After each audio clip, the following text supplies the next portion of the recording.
7:01. I blame that on Mike, both mics. It's always a mic. We're going to call the meeting to order. Unfortunately, it's 7:01. First thing is our flag salute. I pledge allegiance to the flag of the United States of America and to the republic for which it stands, one nation, under God, indivisible, with liberty and justice for all. Roll call. Okay, Ms. Mullenbacher. Here.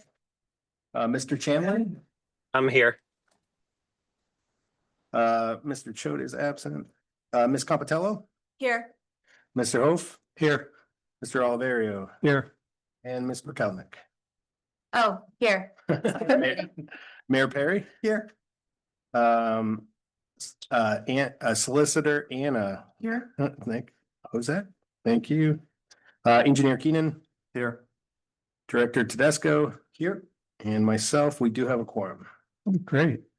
The first item is our consent agenda. So we have the council meeting minutes from July 10th, the bill list from July 24th, and then all the reports on the OneDrive for council to review. Any questions or comments? Hearing none. Need a motion to approve the July 24th, 2025 consent agenda pending bill list approval by the borough president, manager, and treasurer. Okay, Ms. Vollenbacher, Second. Ms. Polkownik. Any questions or discussion? All in favor? Aye. Opposed? Motion passes. Okay, public comments on agenda items. At this time, citizens may address the Crafton Borough Council on any issue appearing on today's agenda. Only residents and taxpayers of the Borough of Crafton will be permitted to address the council. Comments on non-agenda items will be taken at the end of tonight's meeting.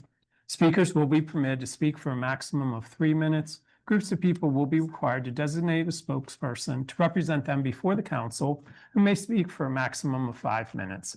Council has the option to respond or not at the end of the address. The solicitor is our assigned timekeeper. Please state your name and physical address for the record. All right. First, Greg Wozniak.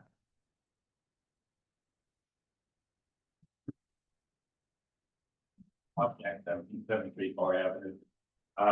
First, I want to thank you all for delaying the vote on the zoning proposal last time and taking some time to study this proposal. I did see you had the.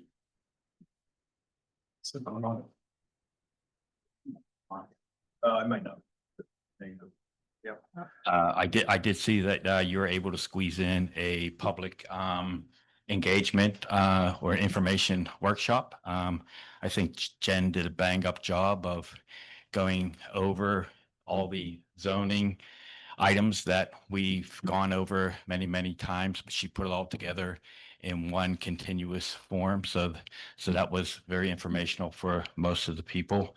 I thought it did cover those details well, a little bit light on the day in the life of people in Crafton, but it did cover the process pretty well.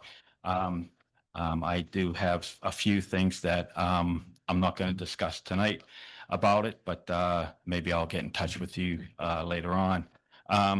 I was surprised, though, to see a motion on the agenda tonight to hold a vote for pushing this zoning to Allegheny County.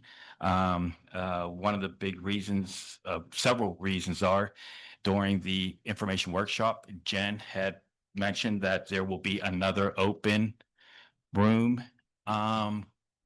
question and answer period. So she mentioned that during the workshop. So I think everybody was banking on having some sort of an open room Q&A. She said that was coming during that workshop, and so I think that the tabling and the poster type workshops that we've been having, I think they're great, but I think they don't really allow people to hear and get curious about other questions, and everybody gets the same answer at the same time. So I know many of you may have been at those tables. But it would have been nice if people in the crowd could just ask a question and have it answered. So also that there has not been an update to the drafting code since you guys have seen it. I would assume that you would, at least one of you would have had some, substantive comments on it that would require to be at least updated, or maybe that the comments that you heard during the open house would have initiated some sort of an update to the draft. But the draft that you'll be voting on tonight is the same draft from last month with nothing there. So I would like, I really think that if any of you guys had commented, they didn't show up in a draft. I think we should see another draft before this goes to the county, with comments that were supposedly asked for and heard at the public meeting. So also there at the last, and this I'm going over, but at the last council meeting, the solicitor Corbel said that there's a catch-all phrase for maybe the fact that we may have missed something. I don't know that that catch-all phrase is in the zoning code. He suggested it. We haven't seen an update to the draft, so I don't believe that phrase is in there. It may be, but I may have missed it. And so I'm asking you not to push this to the county until after a good open room QA session, so that we can have some stimulated conversations with you all and the public ahead of time, and that we really look at the technicalities that are within this code that should be addressed by, just like the Solicitor Corbel said, you need that catch-all phrase in there. So I'm hoping you don't push this through to the county tonight, because it's really not, it's not there yet. As much as we want it to be there, it's not there yet. I'm not against zoning. I'm all for zoning, but I want the zoning code to be correct. So thank you very Thank much. you. Any responses, council? Just the people I talked to, nobody had a suggestion for change. They just asked for some clarification and that was it. I didn't have a single person I spoke to asking for anything to be different than what it already was. So that was my experience. I would add to that. That was my experience. It was nice to see people come out to that event. We got some good questions and I didn't hear any changes requested. And actually, it was very nice to see people come out, but we actually didn't have people stay very long. Yeah. Yeah, and I think the open discussion that she was talking about was the forum after the session, where we were sitting at tables and providing an opportunity for people to come speak. I don't want to correct you, but if you listen to the tape, she said it during her presentation. And we are. Yeah. We'll be doing a hearing, another public event after the county reviews. We're mandated to do that. So we Yeah, are not there's still done gonna with be public another review, public. but we are also required to allow a county review. While the county's reviewing, we're also able to also be reviewing simultaneously in tandem. So sending it to the county is not like we stop here and wait for them. I'm curious what the county's feedback is as well. I have my own notes, but I'd like to see what the county recommends too. If there's going to be a draft change, I don't know about you, but I don't like going through dozens and dozens of drafts. I'd like to make one comprehensive draft and resubmit that if that's going to happen. So. Oh, wait. Any other comment? Yeah. Alan, yeah, wait, because we have the next on the list, then you can be next. Yeah, no worries. Yeah. Okay, James? Yes. James Bang at 96 Stairs Street. To kind of go to Mike's point, is that's what we're kind of looking for, is basically to say, hey, we want one comprehensive kind of document. What happened a lot during the process with the older versions, that there was always some iteration floating about. And so a person would say, hey, what about this thing? And then it'd be like, well, that's an older draft that's still out there. It's milling about. And it was really confusing to a lot of people, just kind of keeping things straight, because there was always an active 3 documents that people were always like referencing. And so the fear I would have in terms of sending it down there is now you have two active documents. They do give feedback, sure.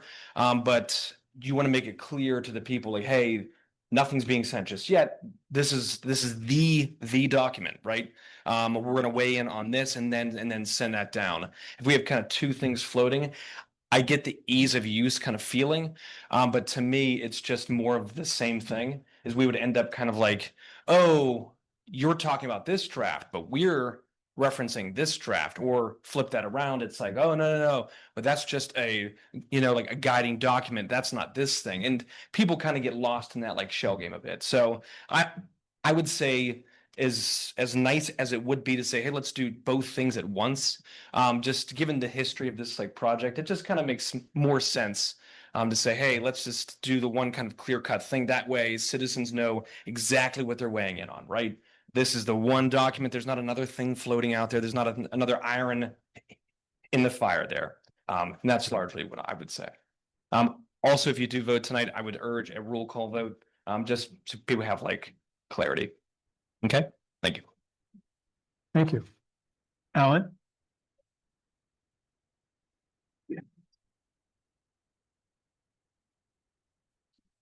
Oh, did anybody want to respond to James at all? I'll just clarify real quick. So if we were to vote tonight to send it to the county, that doesn't mean that like we're making a revised draft at that point. The idea is to everybody create a list of notes of things, and the county's going to make their own notes as well. And then when it comes back, we would then incorporate all of that feedback at one time. The problem is if we change the draft after we send it to the county, the clock resets on the amount of time that they have to review. We don't want to prolong that. We don't want to hit that reset button on the clock a whole bunch of times unnecessarily. Let's be efficient and put all that feedback all at one time. So with public, council, and county. Right, so it would be one document in both. Correct. Yeah, there wouldn't be multiple copies floating. I get that just in discussions in the past, it's happened where people have been like, oh, no, that's not that. It's. We can clarify that. So Mike, then you do anticipate that. Greg, you had your time to speak. It is not an open forum right now. Mr. Biller? Yes, I'm Alan Beeler, I live at 101 South Grandview Avenue.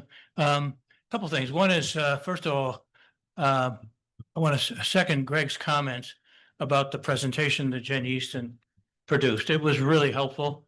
I had not known her. I wasn't here when the original work was done by the consultant, and I can see why you selected her.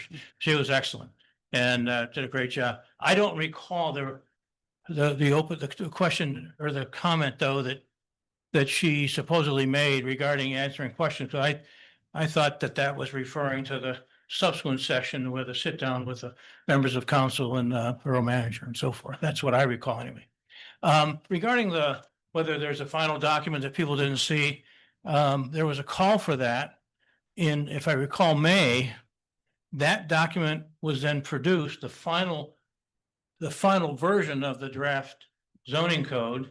And thanks to Jim and to Mike for getting that out quickly. And that was made available broadly, in addition, obviously, to the members of the planning commission, because that's the document that we recommended in our June meeting to be brought to council and to forward as you wish to the county economic development department. So that's my recollection. It's been even my short time, it's been a long process, and hopefully the planning commission has attempted to be responsive to an awful lot of sidebar issues. But let me just stop and also just one more time express special thanks and a pleasure dealing with both Jim and Mike. They really have tried to be as responsible as I can possibly imagine because of all the different iterations and trying to get updates. And I know Mike produced a number of side-by-sides, which was called for by the citizens. And I just want to say, thanks to not only for being that responsive, but also to obviously recognize the kind of depth of experience you guys have had, and you're lucky folks to have them, in my opinion. Thank you. Any comments on questions from? Okay. Anyway, Justin. Folks, Justin Marks, 31 Oregon. I want to echo the statements for the meeting. It was great. The graphs and the data that were presented, I think I've voiced this after the meeting too. I'd love to see that kind of stuff on our website, right? Really outlining, how the housing stock has been trending over the last couple of decades and some of the other like really interesting data points out there, just so the rest of the community can also draw their own conclusions. I want to ask, I've heard, some concerns about changes or worries that other folks have had. I know that at the end of that meeting, there was like an email address provided to folks. So if they were sending, they could send feedback into the office. Would love to hear if there was anything in that mailbox over the last, week, 2 weeks, 3 weeks, whatever. And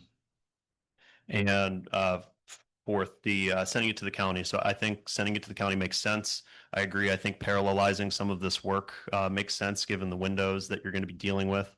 The small legal gotchas and whatever, right? The folks at the county are going to know these things and send them back for those corrections that you should make, and you can incorporate those at the same time that council is kind of deliberating on what else they'd like to propose. So I'd love to see you all vote to send it to the county today.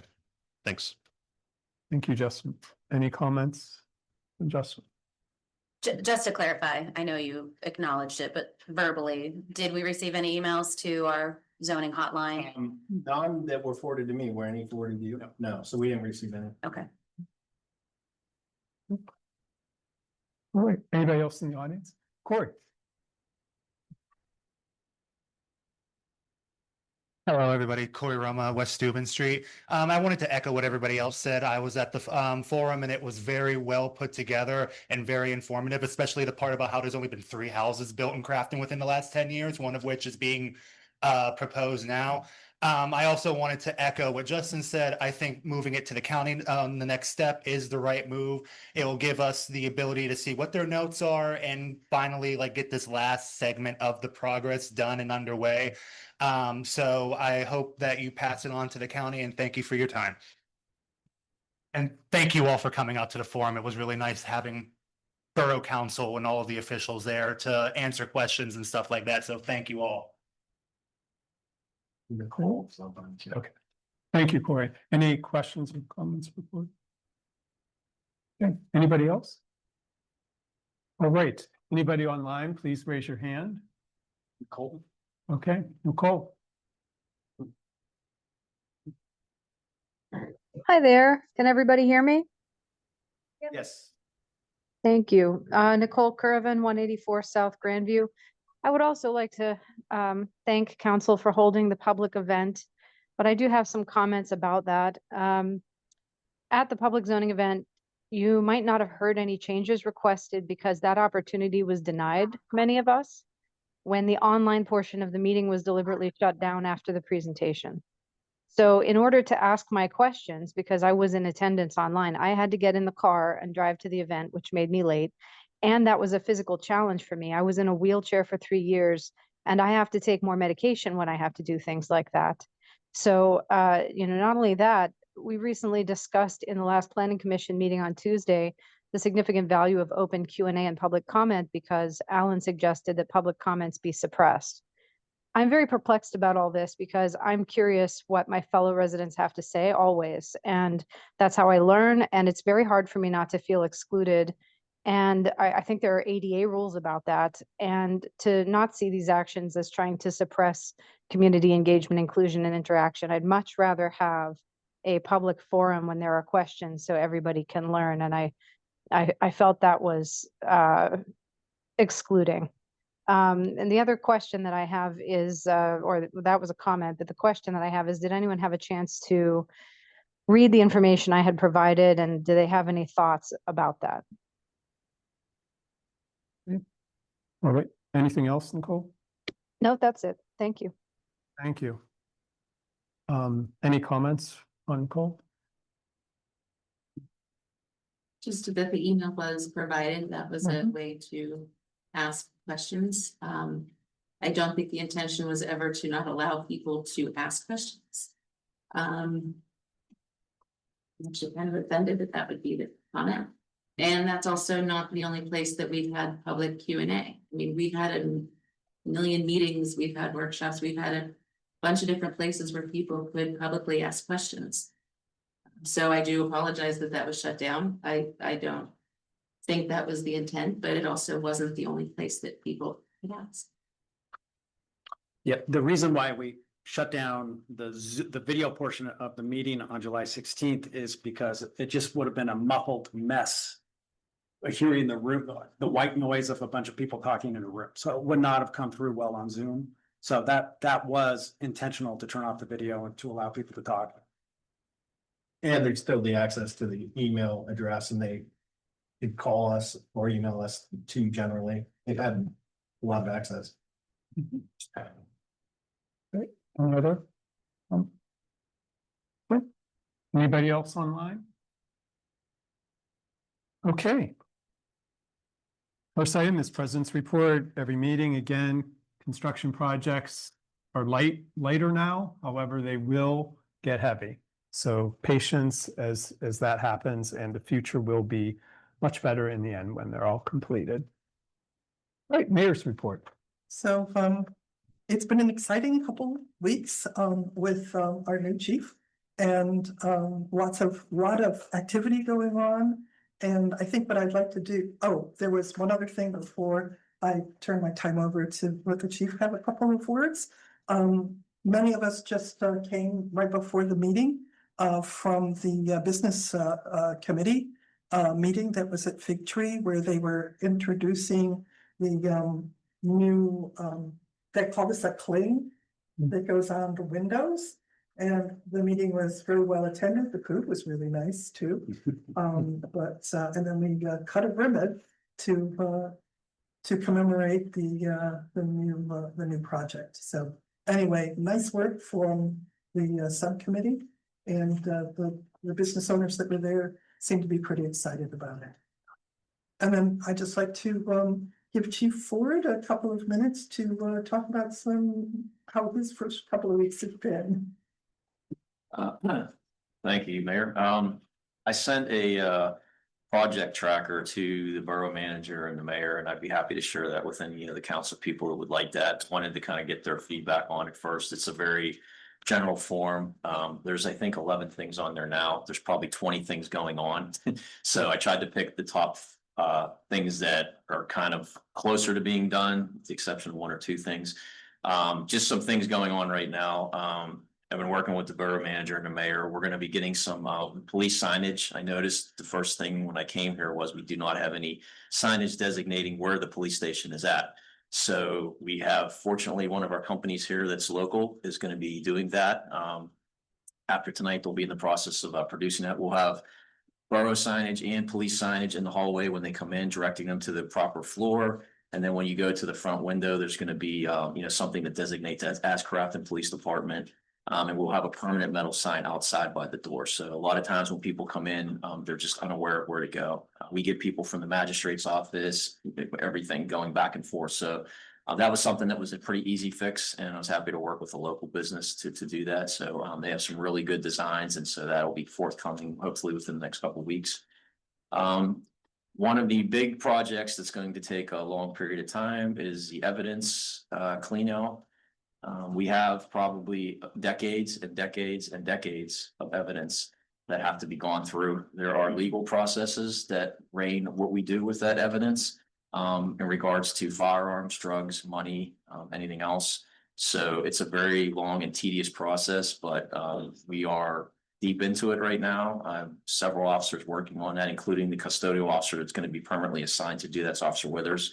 He's been doing a great job, and so we know we've been doing that while those officers are working. So we're not doing overtime at this point. We're trying to get it to a point where it's staged, where we can make really significant process. And when we get to that point, I may then have certain officers come in off duty time to really dive into that, because we literally have 3 or 4 different locations where we're storing evidence, which isn't what we should be doing. So the goal is to get that up to standards by the state where we would pass a accreditation regarding our evidence. So we're going to have a very robust and meaningful evidence room as opposed to what we have now. So that's a longer term project. It's probably going to take us a good amount of time to go through all the firearms and things that we have. There's procedures we have to follow, but it is in process. So we're not waiting months. I figure we need to start diving into that now because it's going to take a while to do that. A few other things that we got going on. We are happily working to get the police into Paycor, which I'm sure will please a lot of people. So we're trying to move technology up. Sergeant Harbison is working on that, and we believe that this will probably be the last time that we'll be using the antiquated system, or hopefully we can go live with that. We're working on some of the code systems with that, but there's no reason I don't think that we should have that going up and running within the next couple of weeks. New firearms for the officers, those are ordered, those are pending. That process is in place. I'm meeting with the taser people tomorrow. We're looking to upgrade our tasers. We will be with the latest tasers that are out there, which is the Taser 10. It's a lot more robust taser. It has worked out a lot of the bugs that were with the previous one, which was Taser 7, where we saw a lot of accidental discharges and things like that. So I think the officers are really going to benefit from it. It's also beneficial for the officers to have a weapon system that's on par with the agencies that they're working with. Familiarity is very important, especially when you have jurisdictions that work together. Ingram currently does have Taser 10, so it should stand to reason we should also. So we will in due time. The goal is to have both the new firearms and tasers in place and trained and everybody certified by late in the fall as a long-term thing, hopefully sooner. But some of the distribution and things is out of our hands. So in the meantime, we'll get our trainers trained, and then the trainers will be ready to train the rest of the department. We'll move from there. So just lastly, a couple other minor things that we're working on. We're trying to do some work in the station longer term. We're going to use that room downstairs. It was originally for, I think, the former EMTs and EMS. And the idea is once we have that room and we can make that our officers' locker room / lounge, we'll be able to use the upstairs current locker room as our evidence room. It'll function in that. It'll function very good for what we need it for. The size is good. The location's good. It already has a security issue, and there's another room attached to it, which allows us to there's a staging area for packaging. So it's one of the things that the state mandates. It'll be very easy to piggyback a few more cameras in there from the existing system we have, so there wouldn't really be much of a cost there. So those are some things we're working on. There's a lot more, but pretty much something every day. I want to thank everybody, including the borough manager and the mayor, because I've had nothing but full support, and it's really made my job a lot easier. The officers are extremely excited. I think the idea of them taking on a larger role within the department really has kind of motivated the guys to step up. So, every single person in the department has some new role right now that they didn't have several weeks ago. So, we're happy the way things are moving, and we're going to continue to move forward, and I'm sure more things will come up. And as they do, we'll try to report those things to you. So thanks. All right, as I've been telling everyone who's asked, there's no grass growing under this guy's feet. Thank you. It's been really, really fun and exciting to see things move like this. Thank you, Chief Ford. Mayor Perry, Solicitor's report. I have no report this evening. Okay. Manager's report. All right, we moved me forward today so that we could get the land bank presentation in early. So with that, I'd like to hand it over to the Tri-Cog Land Bank folks to present on one of the many blight strategies that we're working on. And this one is the land bank. Super, thank you. I just want to keep track of my time. It's nice to see several of you again. I'm Ann Lewis. I'm the director of the Tri-Cog Land Bank. I'm also the director of Steel River's Council of Governments.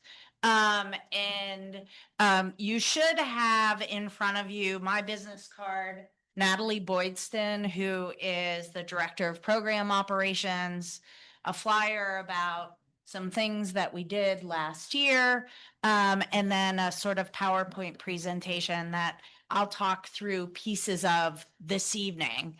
I've been with Steel River's COG for over 20 years now. Our territory is largely in the Mon Valley region of Allegheny County.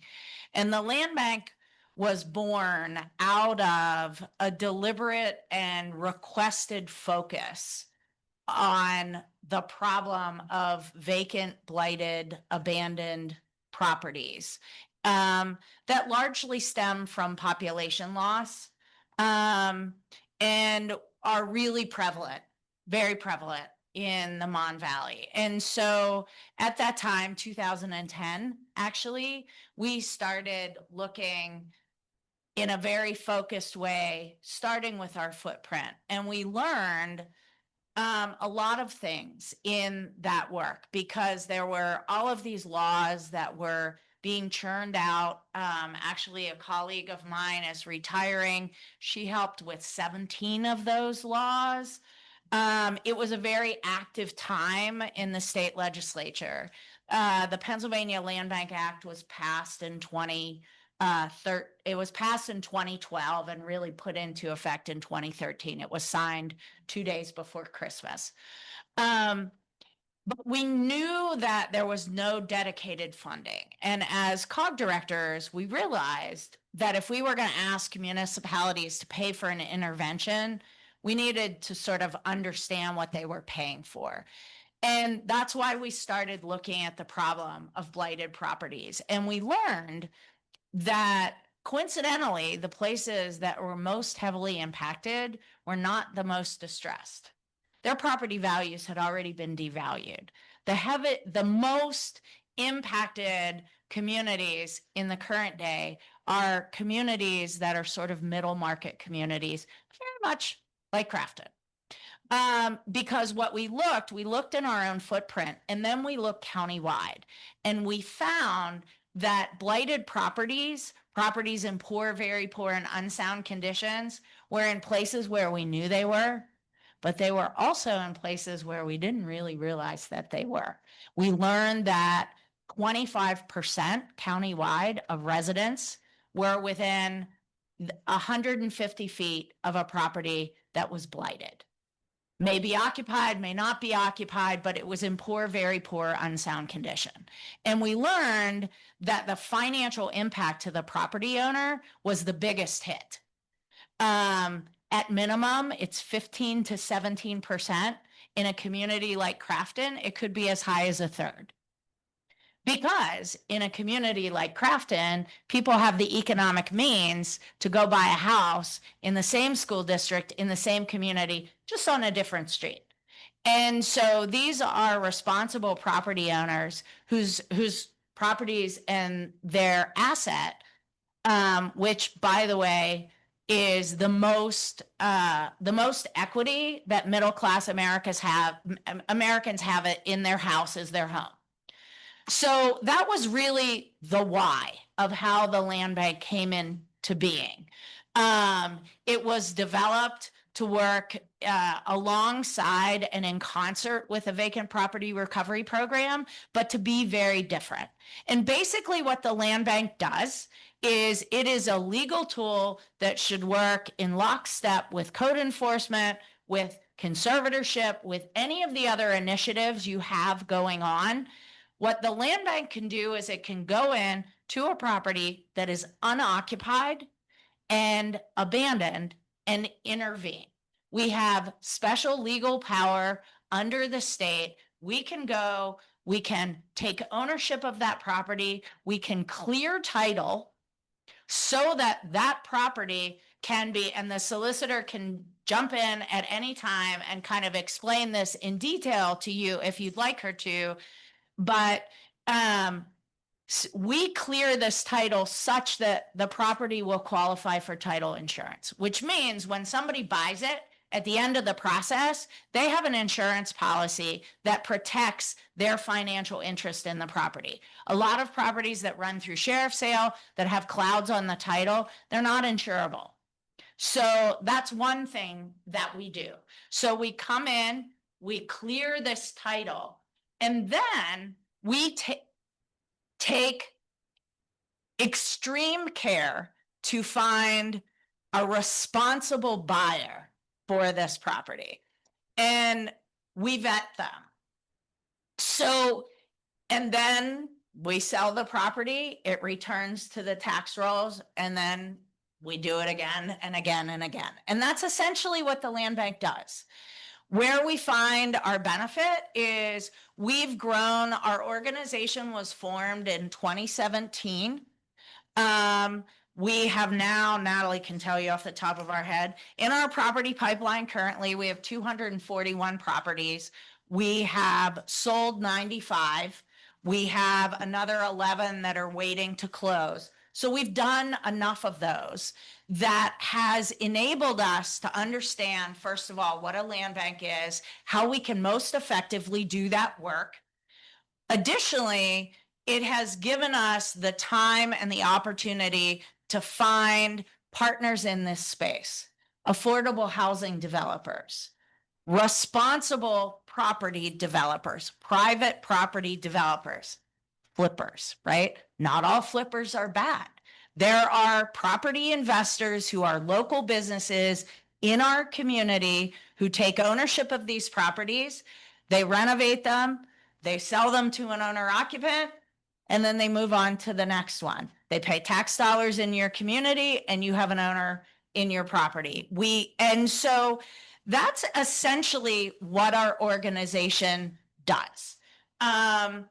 And in the packet, and you guys can flip through as you like, near the end of the packet are photographs. Natalie and I were just talking about revamping. This is our sort of standard. Here's what a land bank is and how it works in some of our projects. We need new and more pictures because we have a lot more than this. But when we take ownership of a property, the very first thing we do is we take care of the outside. Like, we go, as soon as we have a legal interest in the property, we go.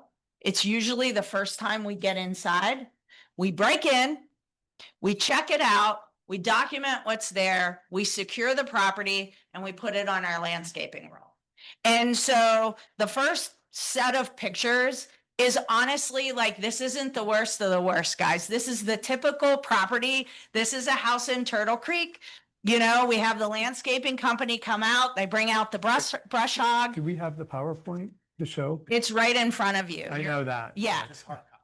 Oh, no, I didn't. Yeah, no, I'm sorry. I didn't bring an electronic copy. I didn't realize how sophisticated you guys were.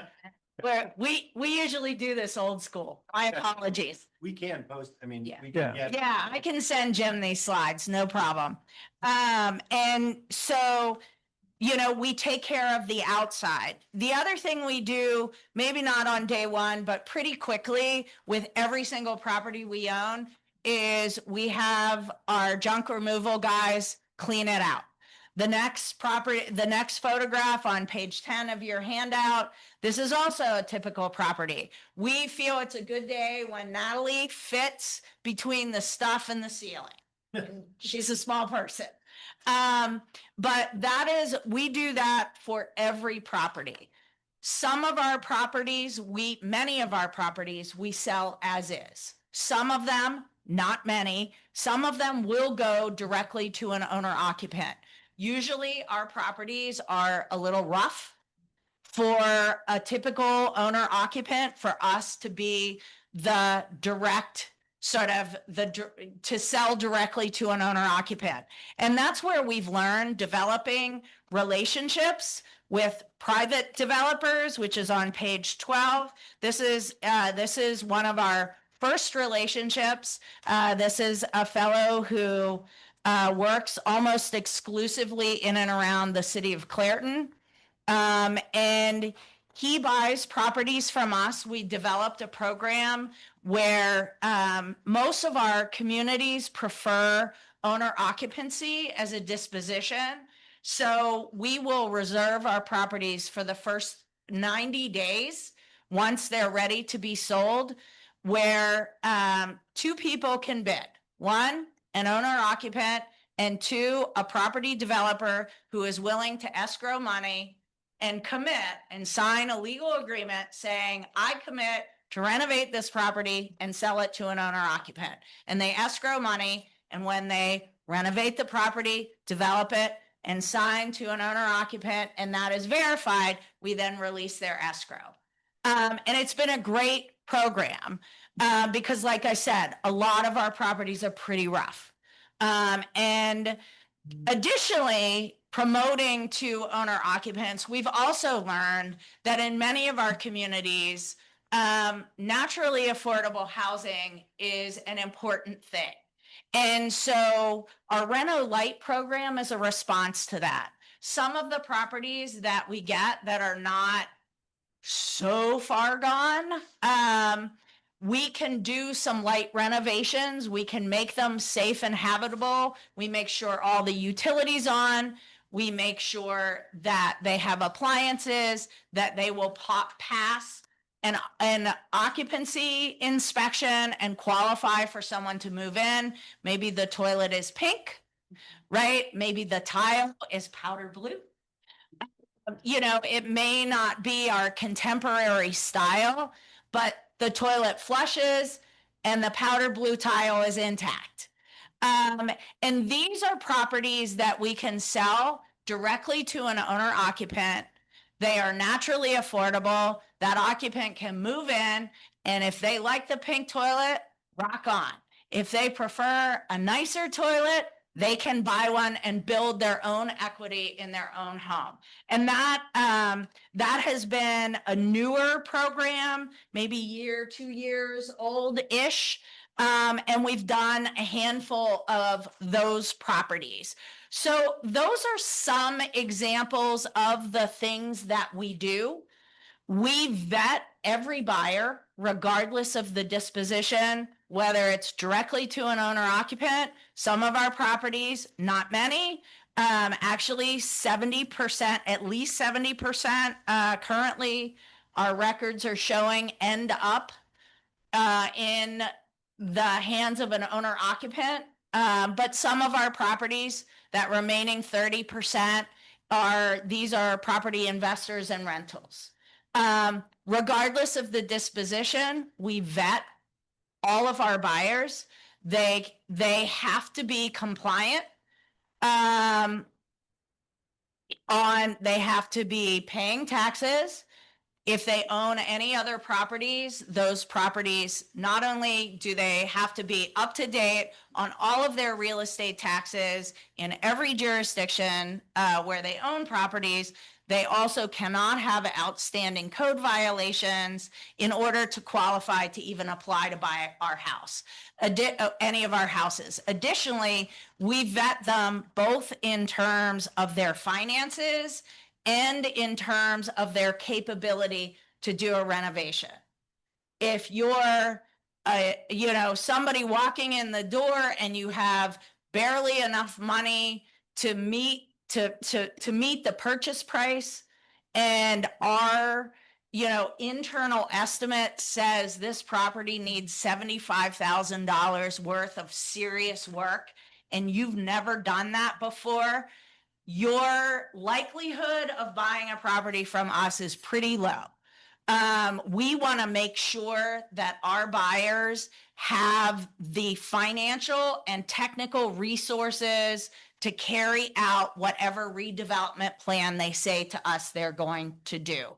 Additionally, we file what's called an enforcement mortgage at that time of sale, which is a legal document. It's not like a mortgage where you borrow money to buy a house. It's a legal document that makes it such that once we sell that property to that new owner, that document spells out what they may do, and it sits as a lien against that property until that person has fully completed their redevelopment plan and gotten an occupancy permit from the borough. And so if something goes haywire and they walk away, it enables us to legally get the property back in our inventory so that we don't have a property that we've invested in and it's out there languishing. So we've never had to do that, but we have the ability to do that. So soup to nuts, that's generally what the land bank is, how it works. Jim can talk more specifically about what this means in dollars and cents, but in order for Crafton to join the land bank, you would have to join together with your school district. We have already spoken to them. It seemed that they were very receptive. both the borough and the school district would have to pass your legislation by our October board meeting. And you would have to join together. We require that all 3 taxing bodies participate in the land bank, and the county is already a member. Additionally, there's a cost. The cost is twofold. There's an annual payment to the land bank that is based on your prior year's collected delinquencies. And I'll let Jim talk specifically about what that means to you in terms of numbers, but it's 5% of the face value of your collected delinquencies 1 year only. That's the same for you, for the school district, and the county. Additionally, once our properties go back on the tax rolls, there's what's called a tax recapture. The law allows for us to for you to share, for us to share in those taxes for 5 years, 50-50. So once the property returns to the tax rolls and begins paying, you get half, we get half for the first 5 years, and then starting in year 6, it's done. And lastly, the other way that the borough interacts with the land bank is we have what's called advisory committees. The COG way is that everybody gets a seat on the board. That is not possible with the land bank because the state statute limits the size of the land bank board. So everybody gets a seat on the advisory committee. The advisory committee's chief responsibility is twofold: to monitor everything that we do. We send monthly reports to the board. We convene the advisory committees every quarter. Additionally, in the last quarter at the December meeting, the advisory committee elects the board.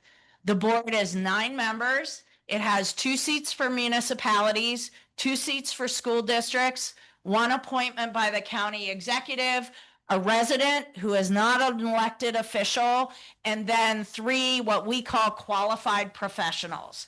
These are lawyers, people with expertise in construction, real estate, things of that nature, economic development, stuff like that. So that is essentially how the borough of Crafton would participate in the land bank and what it would sort of cost you to belong.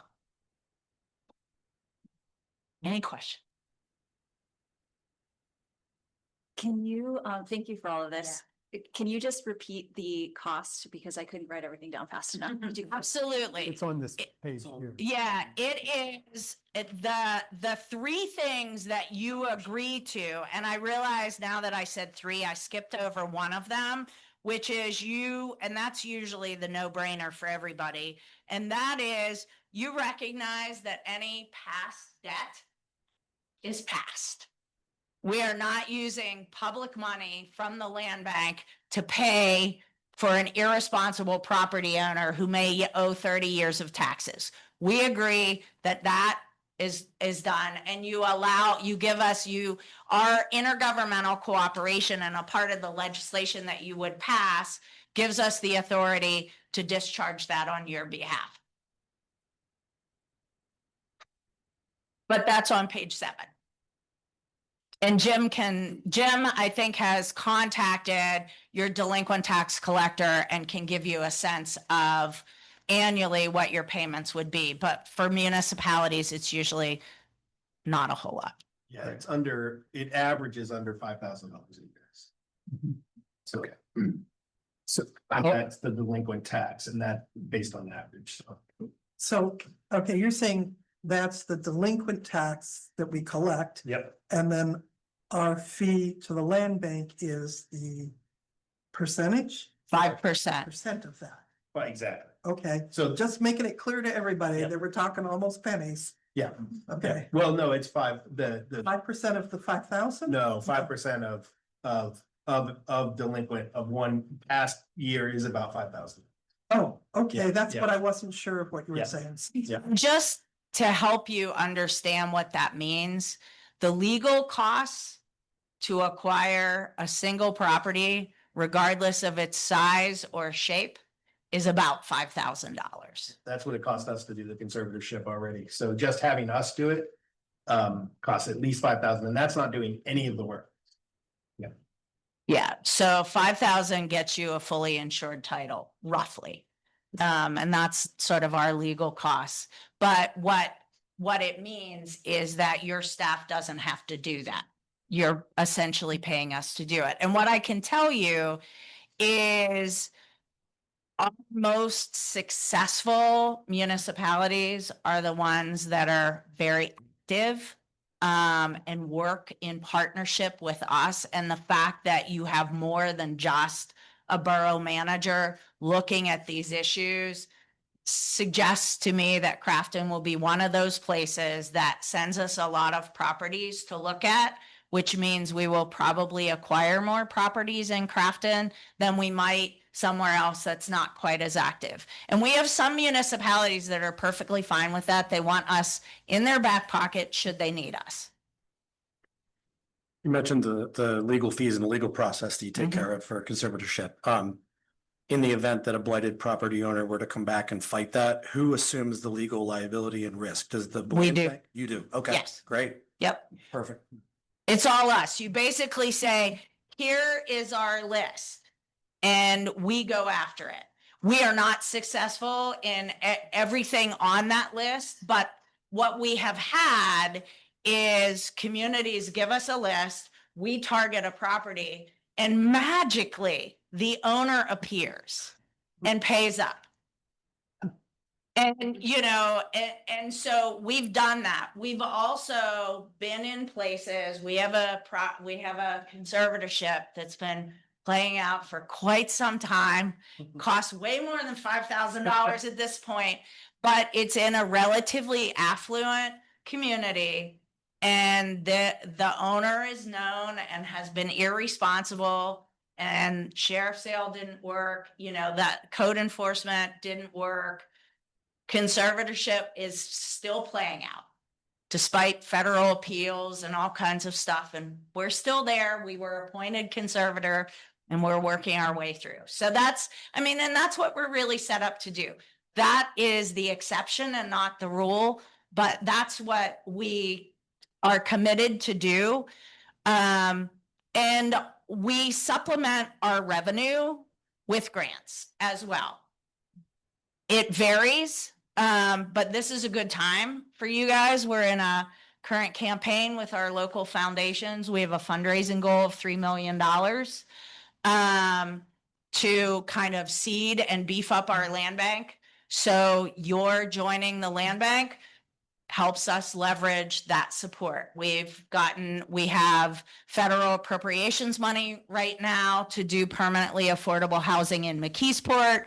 We have 2 active fair grants, state grants, 2 fair, 1 LSA. And then we also pursue Allegheny County for Housing Trust Fund money and Act 152. So we've tried to be very creative in beefing up our revenue stream so the full burden of our operations is not borne on our membership. But it's hard because this is not money-making stuff often. So my question is really more for Jim and Mike. We all know how much we have great housing stock. We have gorgeous homes that people are proud of here in Crafton, but we all know some of those homes that have been abandoned or vacant for a long time.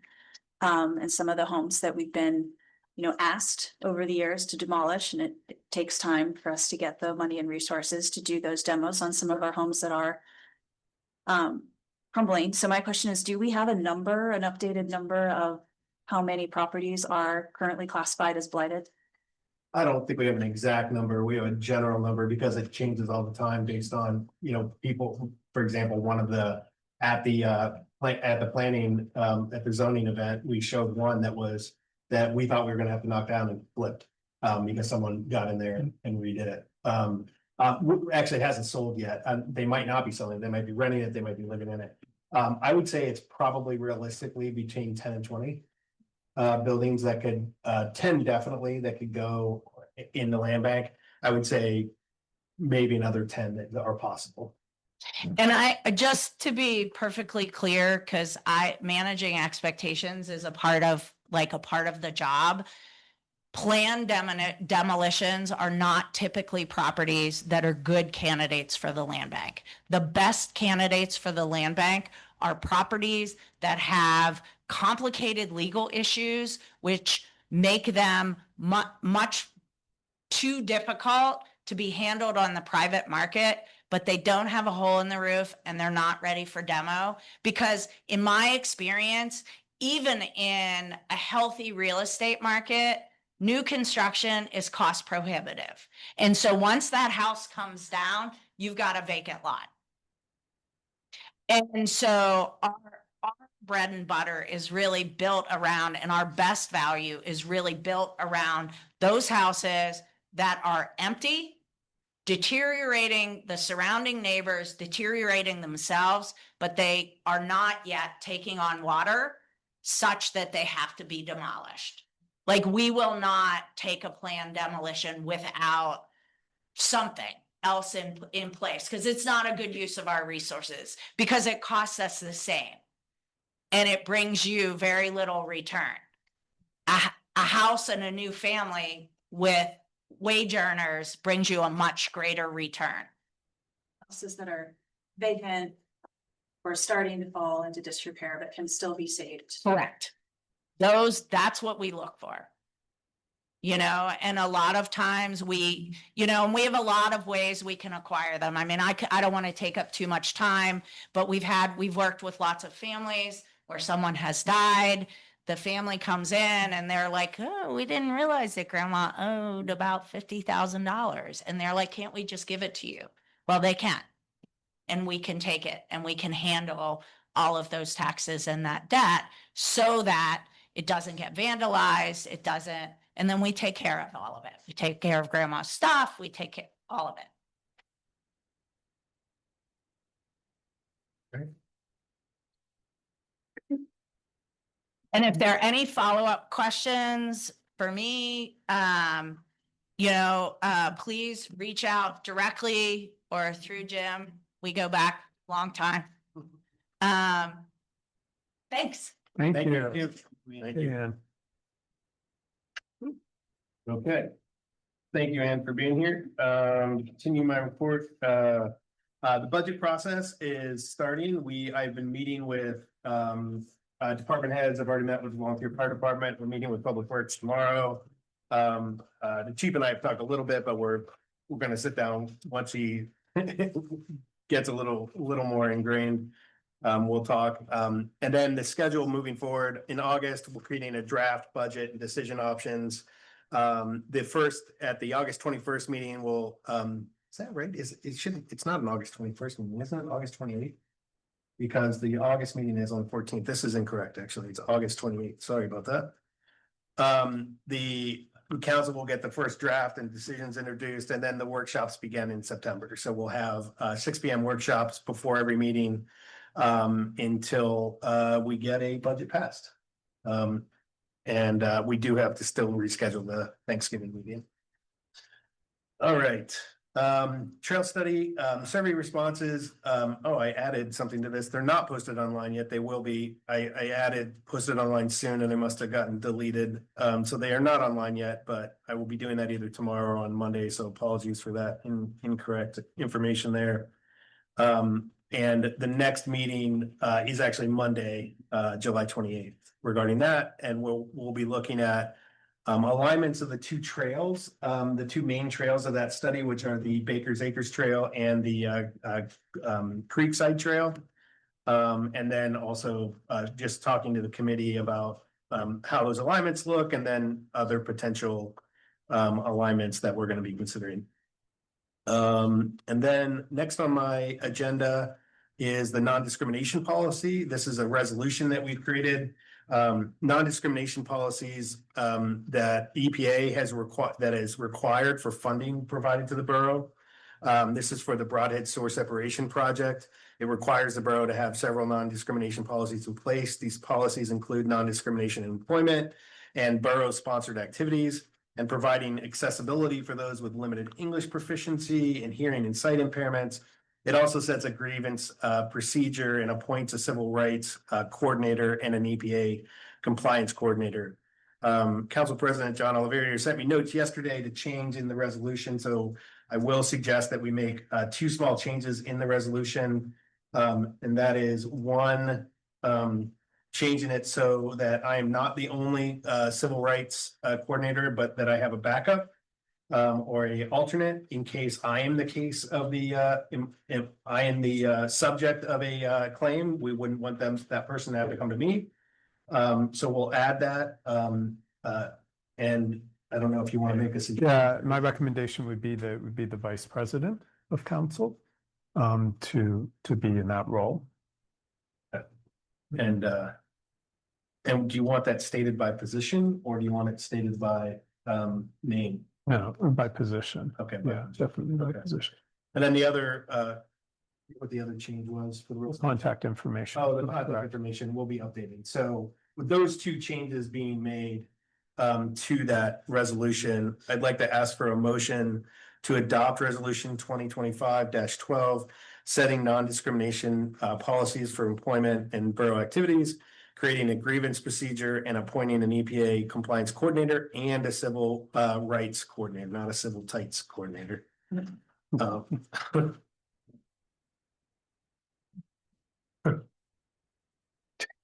So moved. Second. Mr. Hove, Ms. Compitello? Any questions or comments?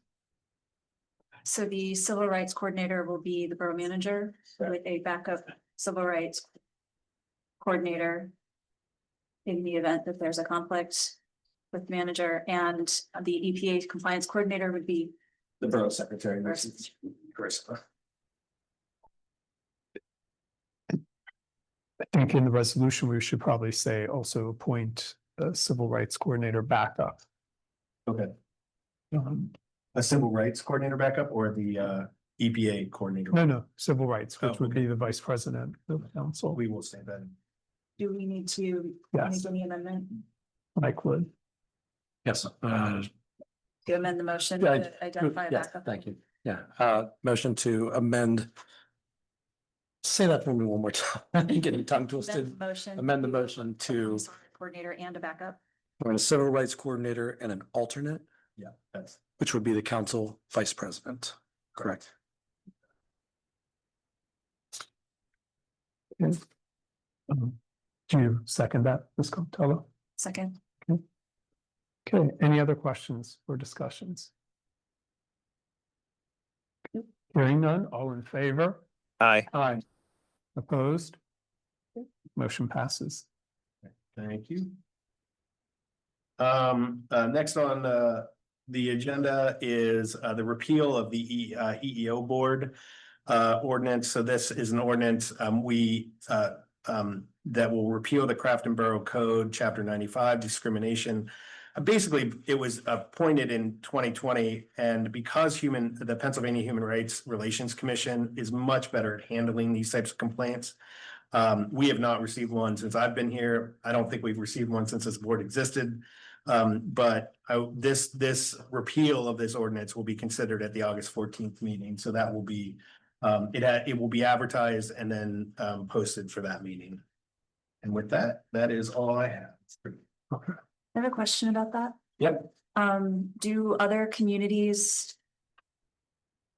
Have you looked at how other municipalities around us approach this issue? Is it common to defer to the Human Rights Commission? It's very common. As a matter of fact, they set up hotlines for municipalities to do just that. To provide access to the same type of complaints that we would receive. We just don't have any capacity to take those complaints. So it's not very useful. This makes sense to me, but I think it's good that we bring it up now and then that we discuss it in August, because it was added in 2020 and that was relatively recent and there was a lot of community discussion about that. But this was, the point of this was to have a board appointed by residents that would then get these issues and investigate, talk about them. but they really had no power to do anything about it. So if somebody filed a discrimination claim, they could say, yes, you're guilty, but there was nothing that they could do from a power standpoint for those types of claims.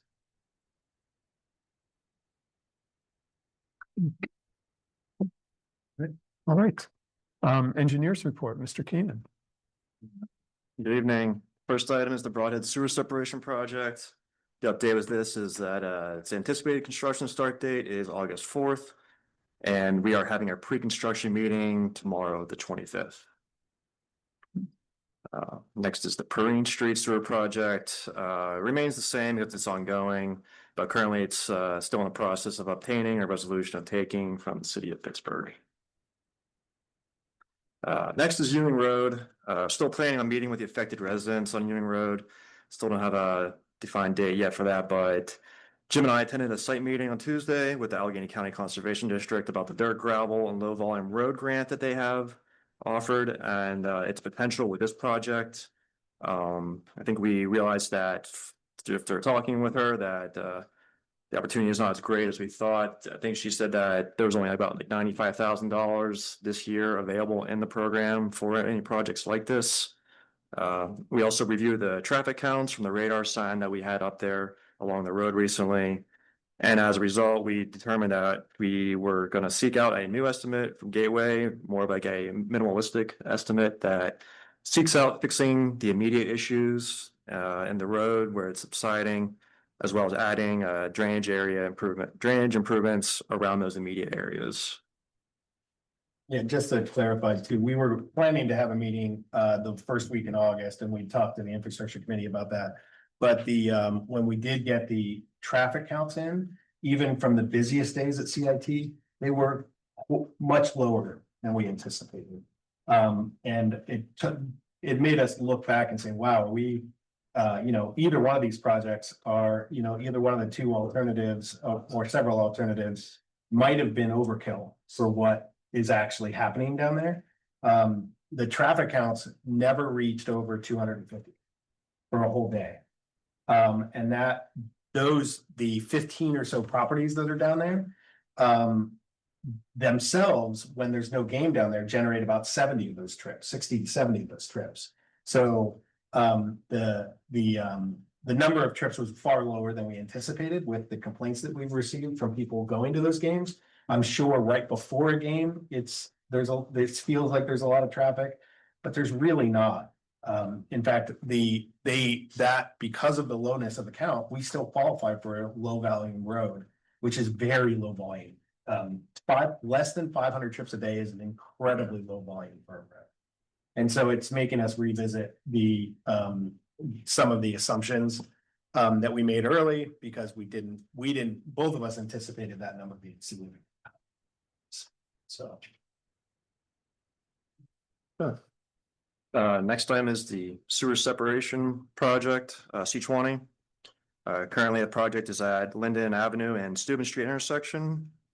PA American Water is still doing their water line relocations as needed. Turns out that night work is no longer expected in July along Steuben Street from Linden to West Crafton. Turns out that the contractor had talked with PennDOT about working along the state road there, and rather than working from 9 to 3, they are allowing them to work from 8 to 4, which gives them more time and hopefully eliminates the need to work at night to get this done. That said, the expected completion still remains the same. They were behind for a while, but then they made up some time. So right now that date still remains the same.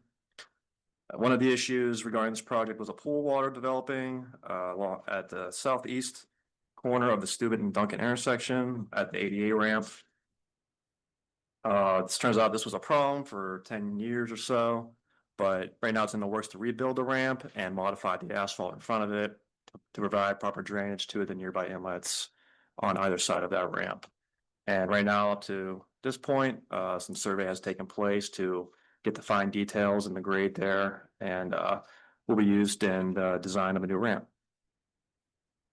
Also, another item driven by some residents' request is to add a crosswalk across Steuben Street there. I checked in with PennDOT to see what their feedback was on it, but they gave us the okay to go ahead and do so. So after some further conversations, right now there's already a crosswalk going across Duncan along the south side of Steuben there. But the move is to install crosswalks at the remaining portions of that intersection to help make pedestrian safety a little better, as well as give residents another point to cross Steuben to access the park, stage, pool, and the trailhead along Crafton Boulevard. Any So this would be four crosswalks around correct, Duncan. So this would be folks being able to cross Steuben Street. correct. How's the visibility for that too? Because I know cars, they do go fast there, and I would hate for somebody just to think they can cross it and Right. then something happens. Okay, well, the idea is to have a defined crosswalk to help with the speeding along there. It was recommended and assumed that from PennDOT to use the piano style keys for these crosswalks to help maximize visibility of the crosswalk for drivers going along there. But that's the mindset for this.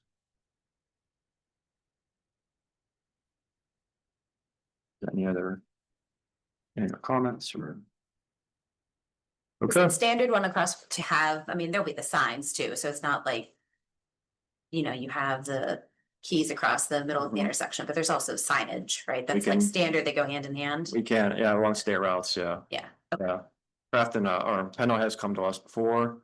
The crosswalks along Crafton Boulevard, by the Clearview extension and up by Josephine there, they had asked us to put in signage. Okay. For that, so carry on.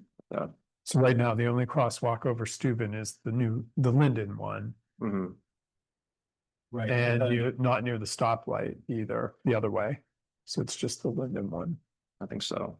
No, and I think the concern is that, just because there's not a crosswalk there, does not mean that people don't. Right, I know, they run. And that's the reason for adding adding the signage and the crosswalks themselves.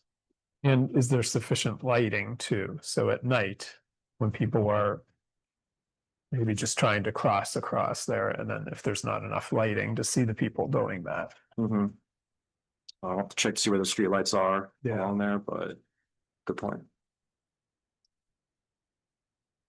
Do we use high visibility paint that's reflective at night? I mean, it'll be the thermoplastic paint, which usually has like what's called glass beads in it, which is supposed to help with street lights, headlights approaching, helps us to increase visibility for those markings.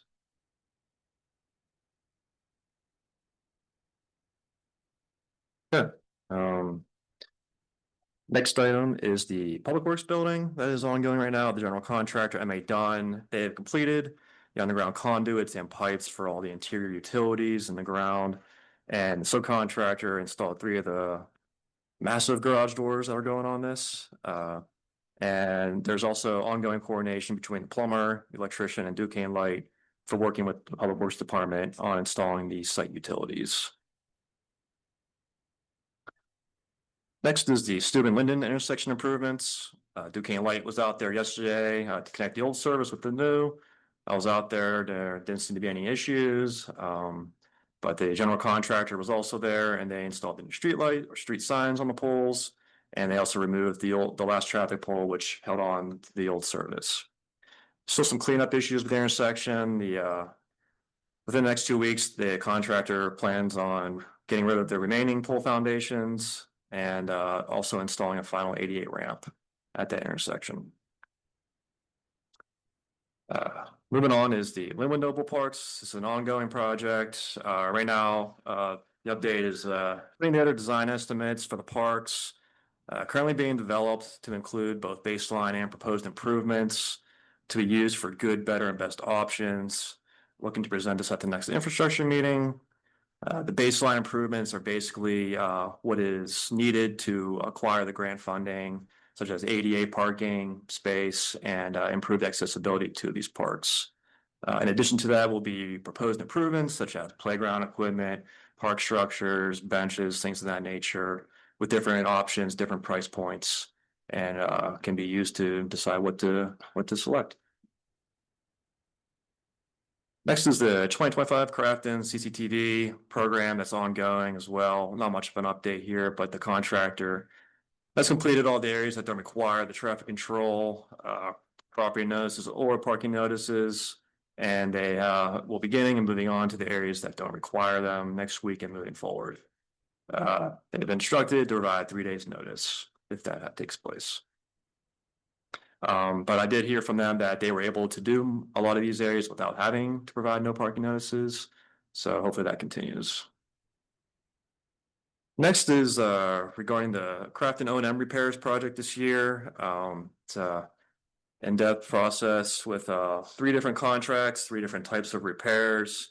I just laid out here how in-depth and the program is and the approximate locations of the repairs. Contract A deals with excavation, which is ongoing and coordinating with the contractor to determine a start date. Underneath of there are the approximate locations of the sewers where that will be taking place.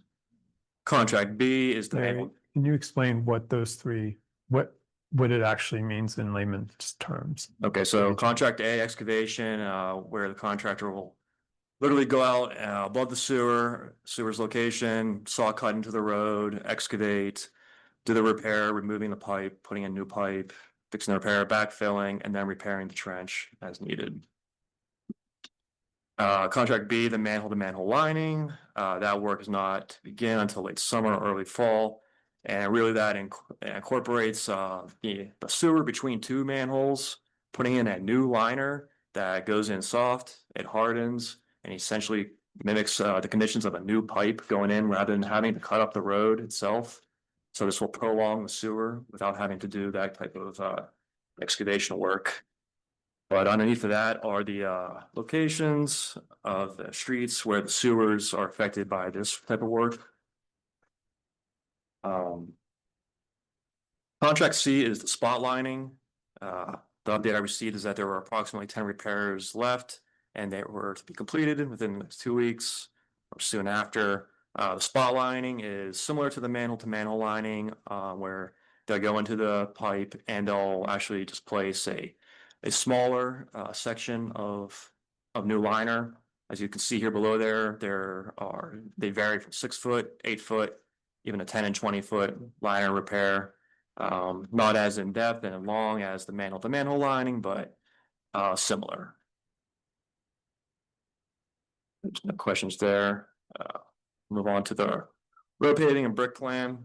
First item here refers to the brick plan. Prior to this point, similar brick road assessment planning has begun, is an ongoing process and will take several months, but several street assessment templates have been created that will be used to document the brick defects when field work takes place. In addition though to that, more content needs to be developed to make this all a complete plan. But on the road paving that is part of the Broadhead Sewer Separation Project, as listed here, the affected streets, Belvedere, Broadhead, Coulter, North Emily, Park, Warren, Cornell, North Avenue, Cornell and North Linwood will get brick trench repair, and Crafton Boulevard between Broadhead and the trail entrance. Next item is the Crafton Boulevard school sewer tanks inspection. The tank inspection was done on July 17th with staff from the Public Works Department. Got here a presentation for you. Here's the single slide showing a graphic with the tank layout as well as a video that I took while we were in there. Ready? Yeah, Mike, then we're going to just play. It's 7 long-minute videos. We're just going to kind of skim through it to show you what we were encountering down there, the conditions, kind of what we saw. And there was some sediments in the pipes, but we didn't observe any major issues with the exception of some water getting around the outlet pipe that we think needs patched up still.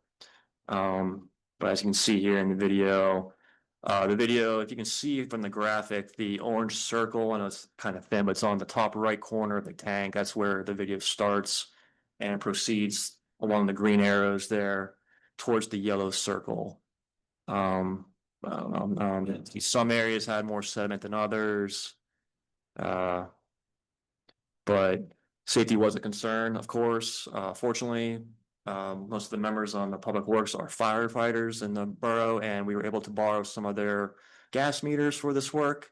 We lowered one down in initially just to see what the conditions were like, see if anything, set anything off right away.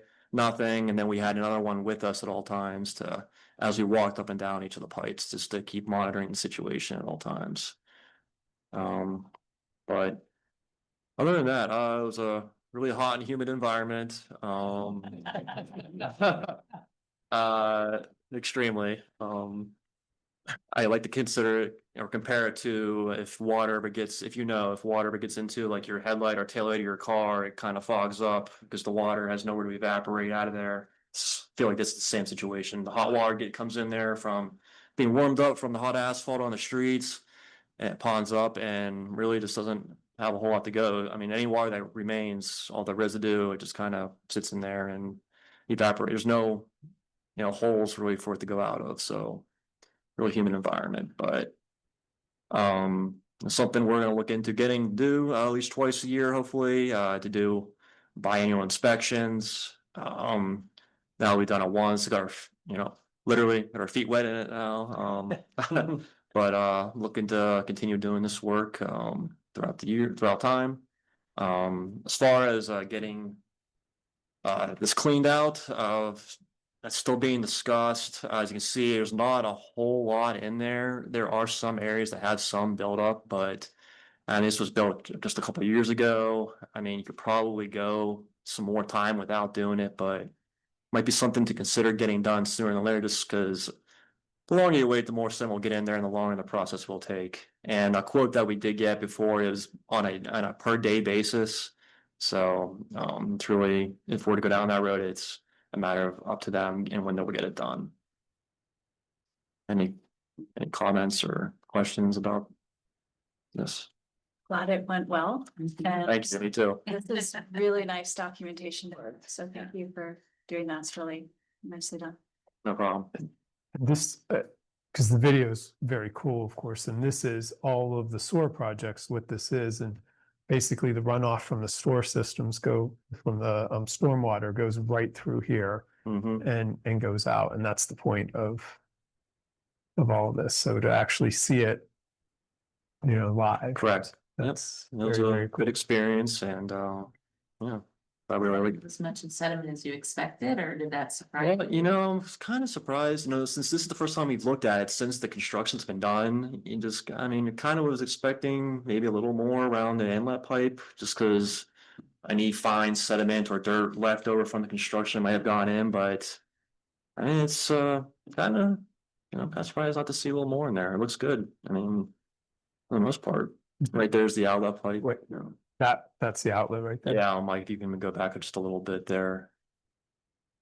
Yeah, Right there. so that's the bottom left of the graphic. There's a small pipe that goes to the outlet structure there, and there's a riser pipe. And underneath of that riser pipe is where we believe water is seeping out a little bit. There was evidence of it was concreted before when it was done, but it just seems like it's failed a little bit. So How much would that fill up during a storm? that I'm not totally sure, because the total volume, it doesn't just include the pipes, it includes the stone embedded around it. You can't really tell from the video, but there are perforations in the pipe. So water that comes in goes into the pipe and also leaves the pipe and gets into the stone. When this is designed, the stone voids are actually included as part of the total volume of the system. So, Thank you for taking the video too. This is establishes such a great baseline for future inspections. This is great. Yeah, we were happy with the findings too, because it costs $4,500 a day if we have someone else clean it out. So the fact that it's pretty limited and might be easy enough for us to do. We haven't navigated, Larry and I have talked a little bit about how we would clean it out. If we do it ourselves, and so we don't know what that's gonna look like yet, but. Both of you go down 1 hour a day. That's not good. I do need to drop some weight. Team building activity. Yes, yeah, have snacks. No. Yeah. I'm getting to an elevator. You want me to get down there? Yeah. All of us. Like, it looks like something I would have ran around with as a kid, like if you knew where that was and you had access to it, like. I'll help. I'll have other ways, but I can't. But Great- yeah, it was great what I work. kind Great of work, imagined to be, just like an underground mini cave system, 8-foot diameter pipes all connected together. So that's that. And last item here is the permit applications, newly received permit applications for street utility work. Only received one thus far from PA American Water at the location of 8 Locust Street. That estimated repair size is to be 7 by 5 foot. And that concludes the engineer's report this evening. Thank you, Larry. Great job. Okay, Community and Economic Development, Mr. Tedesco. Hey, good evening. Thank you to all of council and the mayor for attending the business mixer this evening at Fig Tree. I missed a lot of you. I left about 6:15 to prep for this, but thank you for that. I was really heartening to see a good number of faces there, and we're going to do it again. We're aiming for September. And word on the street is they may have me give a robust update on all things Crafton and economic development for that one, which I think will actually be very productive for everybody to hear. Website update, there's not a lot of updates. This can probably get taken off the agenda now. I don't know, it's been a couple days since I checked whether or not the old site is actually forwarding. Jim's shaking his head. In the entire plot process, that was probably our biggest blunder. Yeah, well, I don't even know that it was our fault. Yeah. We've had multiple tech people look at it Yes. and nobody can figure it out. Yeah. But you'll see in your council reports, I'll start putting the web visitation data from Google Analytics. You can check it out. You can see the most popular pages and obviously at the sample size, it's just going to get bigger and bigger. Interestingly, related to tracking the data, the letters for the rental inspection ordinance just went out. So it'll be very interesting to see that page on the website, whether, how much of a spike it gets once those letters hit mailboxes. So that sort of data tracking is pretty handy. Let's see here. Planning Commission met on Tuesday. I think they're going through withdrawals because zoning is not on their agenda anymore, and they're looking for fun things to do. So more to come on that topic. Their next meeting is August 26th. I'm gonna jump the zoning motion and do Belvedere and then get back to the zoning motion.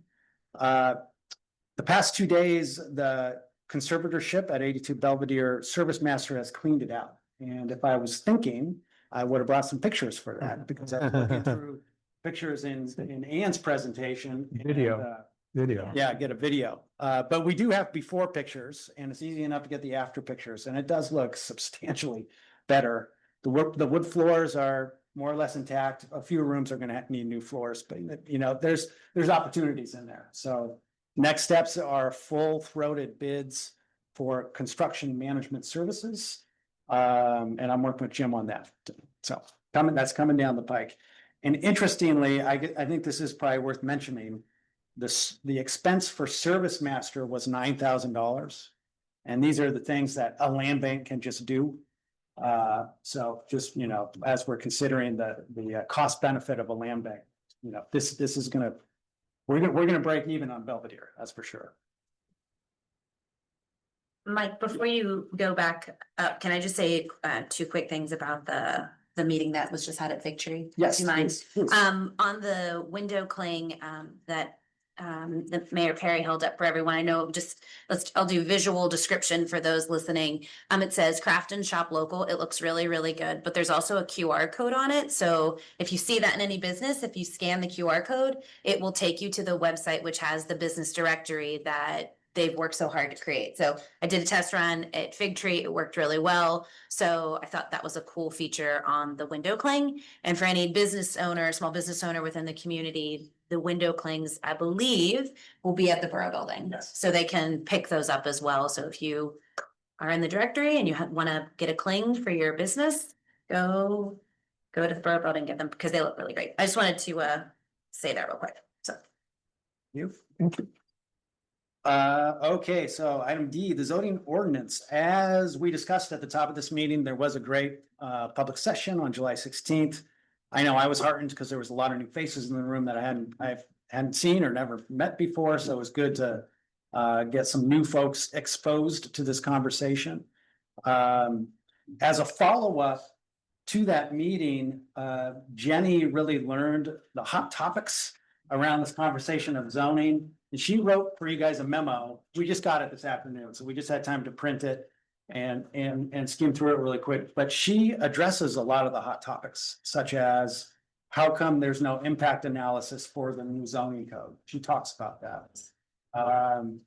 How credible are AI analysis of the new zoning code? How credible is that? So she talks through all of that stuff and more. We'll get this posted on the website if you'd like, and in your inboxes, so you guys can read it and just be aware of what it says. So with that, there is a motion on your agenda. I'll read it and then I will be quiet.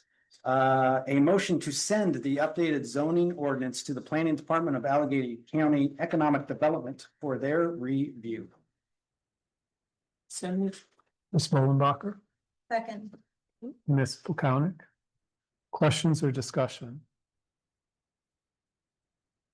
One thing I want to mention is that on the presentation from that meeting, it said that there were 35 public sessions for it, but it did not include any of the council meetings, which also were all public sessions that people had come, expressed comments and everything. So the zoning was actually on the agenda 1 year ago today, so it would be 24 additional council meetings that had occurred in between there, in addition to the 35, because those were not listed on that list.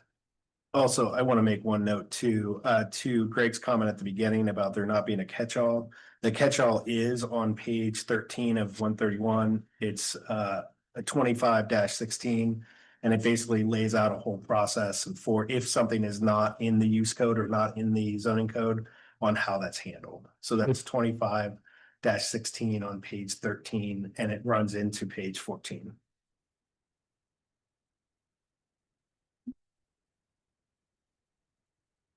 Any other comments or questions? I just want to add that there was a comment, I believe it was Mr. Wozniak had commented that he would like to do, I don't believe roll call vote is the right term. I can't recall what it's called, but where we each vote individually as opposed to all together. I'm fine with that. I think that's not a bad idea. That's just my 2 cents on that. I don't know if it's too late to change that at this point now that we've have a motion and a second. No, yeah, we can do that if council. Yeah, okay. I'll just say I have been looking through it and I think it is certainly a very long document and I will continue looking through it. But you know, at the read I have so far, I think we've all spoken at length about how we understand that this is an enabling document that is meant to not be, you know, overly regulatory, you know, overly burdensome. But, you know, with all there is in there, we have spoken at length, acknowledging that we know that there's no way to accommodate every single different opinion and every single different, you know, idea that might go into this. We want something that's fairly, you know, simple and streamlined and enforceable and gets the main ideas across in a fair and equitable and enforceable way. And with that being said, I have noticed things that I might have personal, you know, tweaks to suggest, but I have not noticed anything that merits any kind of substantial comment. So at this point, I don't have any comments to suggest for actual changes. And I just want to put on the record that I really, really appreciate the immense amount of time and effort that the Planning Commission put in. They're all volunteers and they spent an enormous amount of time, I think far longer than anyone expected that this would take of them to go through that at length again and again. And it's a very represents the work that was done. And also the steering committee that started it. It was brought to council last year, then sent back. So the Planning Commission has been working on it for 1 year or prior to that, then 1 year post that with public comments and everything. And I think you bring up a great point of you can have what personal items that you want to have changed in there, but we have to think as a community, and we can't just one resident raise their hand and say, I don't want this in here, and we can't just say, okay, yeah, we're going to change that. It has to be for the betterment of the community. I've also reviewed the entire draft and highlighted and made a lot of notes. Same as Ms. Compatello, I didn't have anything that was required any type of revision, in my opinion. Just things that I wanted to highlight to research further and educate myself a little bit more. I'm curious what the county will come back with. And I'm sure that'll make a whole new set of notes. I will say my comments are basically exactly the same as Mr. Hof just said. I couldn't have said it better myself.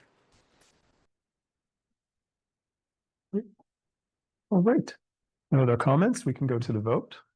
Yep. We have the motion. Yes. Okay, Ms. Bollenbacher? Aye. Mr. Chandler? Aye. Mr. Choate is not here today. Ms. Capitello? Aye. Mr. Hof? Aye. Mr. Oliverio? Aye. And Ms. Pakelnik? Aye. It is passed. With that, the motion passes. Thank you, everyone. Again, thank you to Planning Commission, the steering committees before public, and this will go to the county for review, which they have some time to review. After they review, it comes back for a public hearing, and then it would go to council for final approval, which could take weeks, obviously, months. We don't know. It depends on the council, on the county. All right, standing committees report, Finance, Administration, Sustainability, Mr. Hope. I'll try to keep it brief because I know we're going a little long already, but lots of numbers there, just so everyone knows where we're at in terms of all three of our funds, the general, road, and sewer fund. We are officially halfway through the budget year.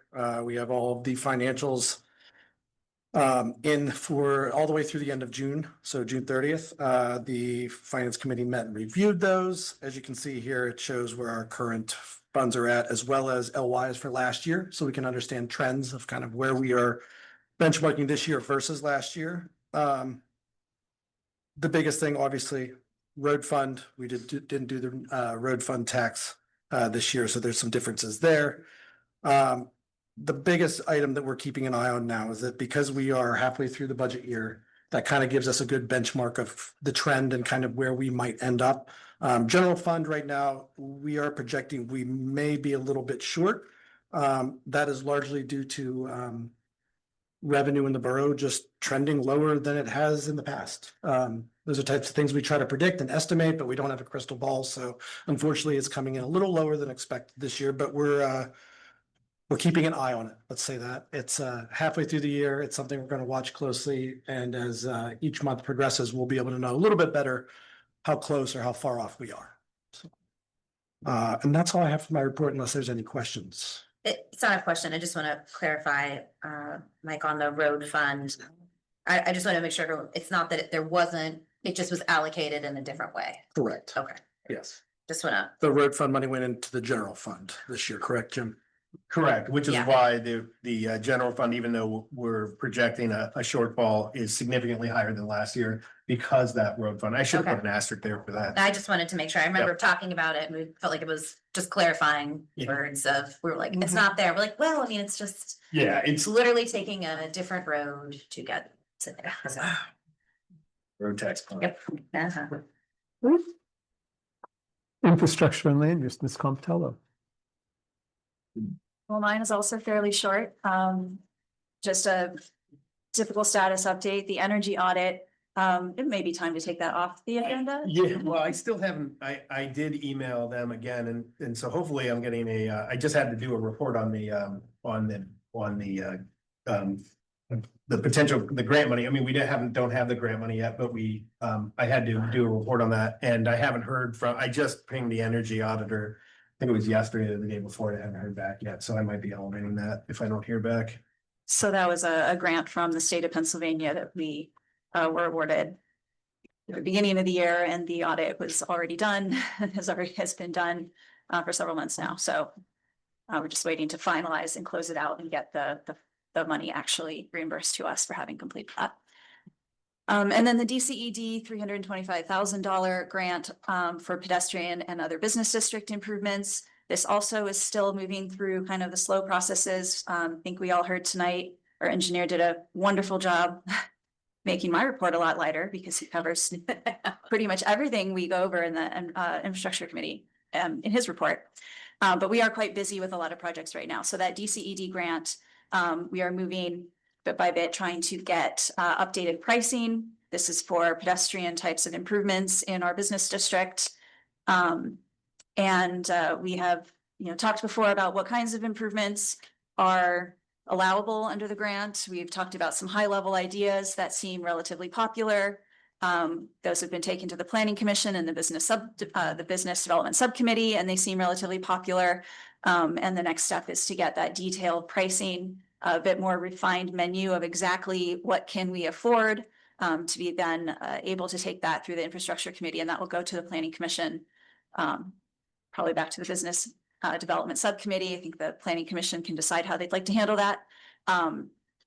And we have also discussed having at some point, most likely some kind of public survey, but we really need to know, very specifics. What do we think we can afford and what are the choices? Some of the things that are most likely and that have been very popular have been streetlights. And we're looking at, exact costs for the several different types of streetlights, including not just the materials, but also the installation. So we have some realistic costs. That is my update. Thank you. Communication and recreation, Ms. Bombach. Same, not a whole lot of update. We haven't had a rec board meeting since our last council meeting. The next rec board meeting is Tuesday, August 12th at 7, if anyone would like to join us.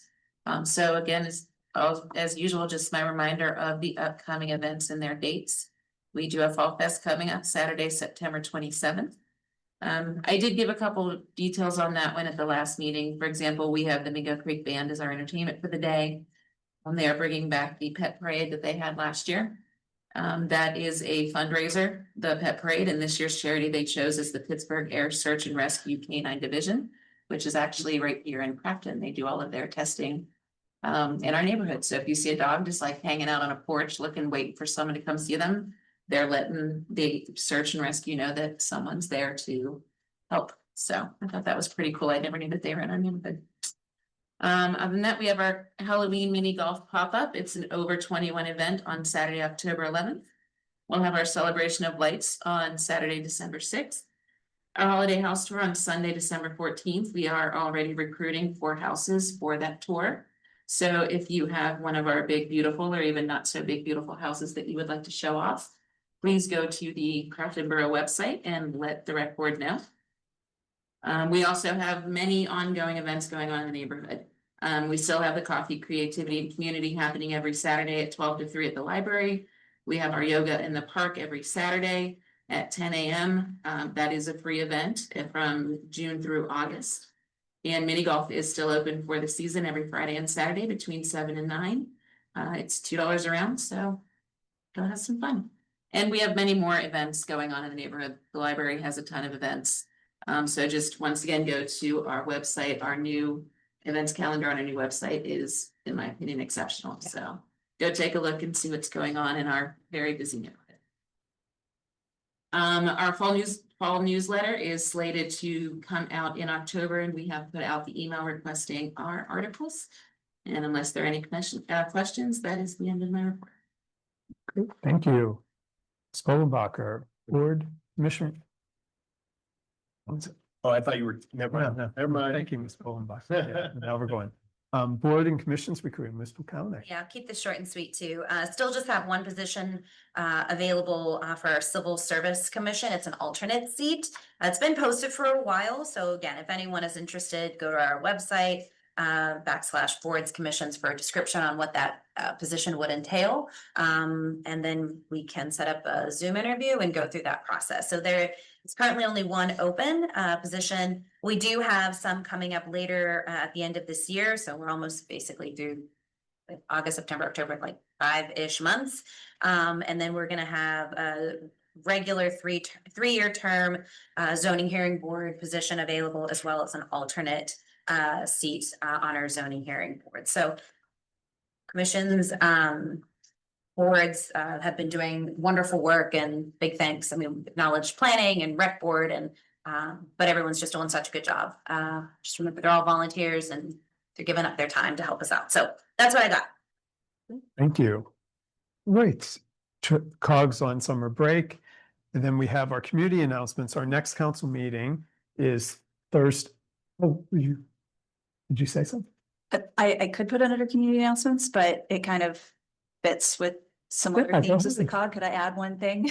Absolutely. And perhaps in the future, we should add a Connect update, perhaps just under the infrastructure committee.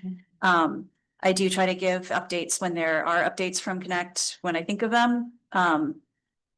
When there's something more substantial to share, but having it on the agenda might help. So the borough manager and I both attended the monthly Connect meeting, which was held today.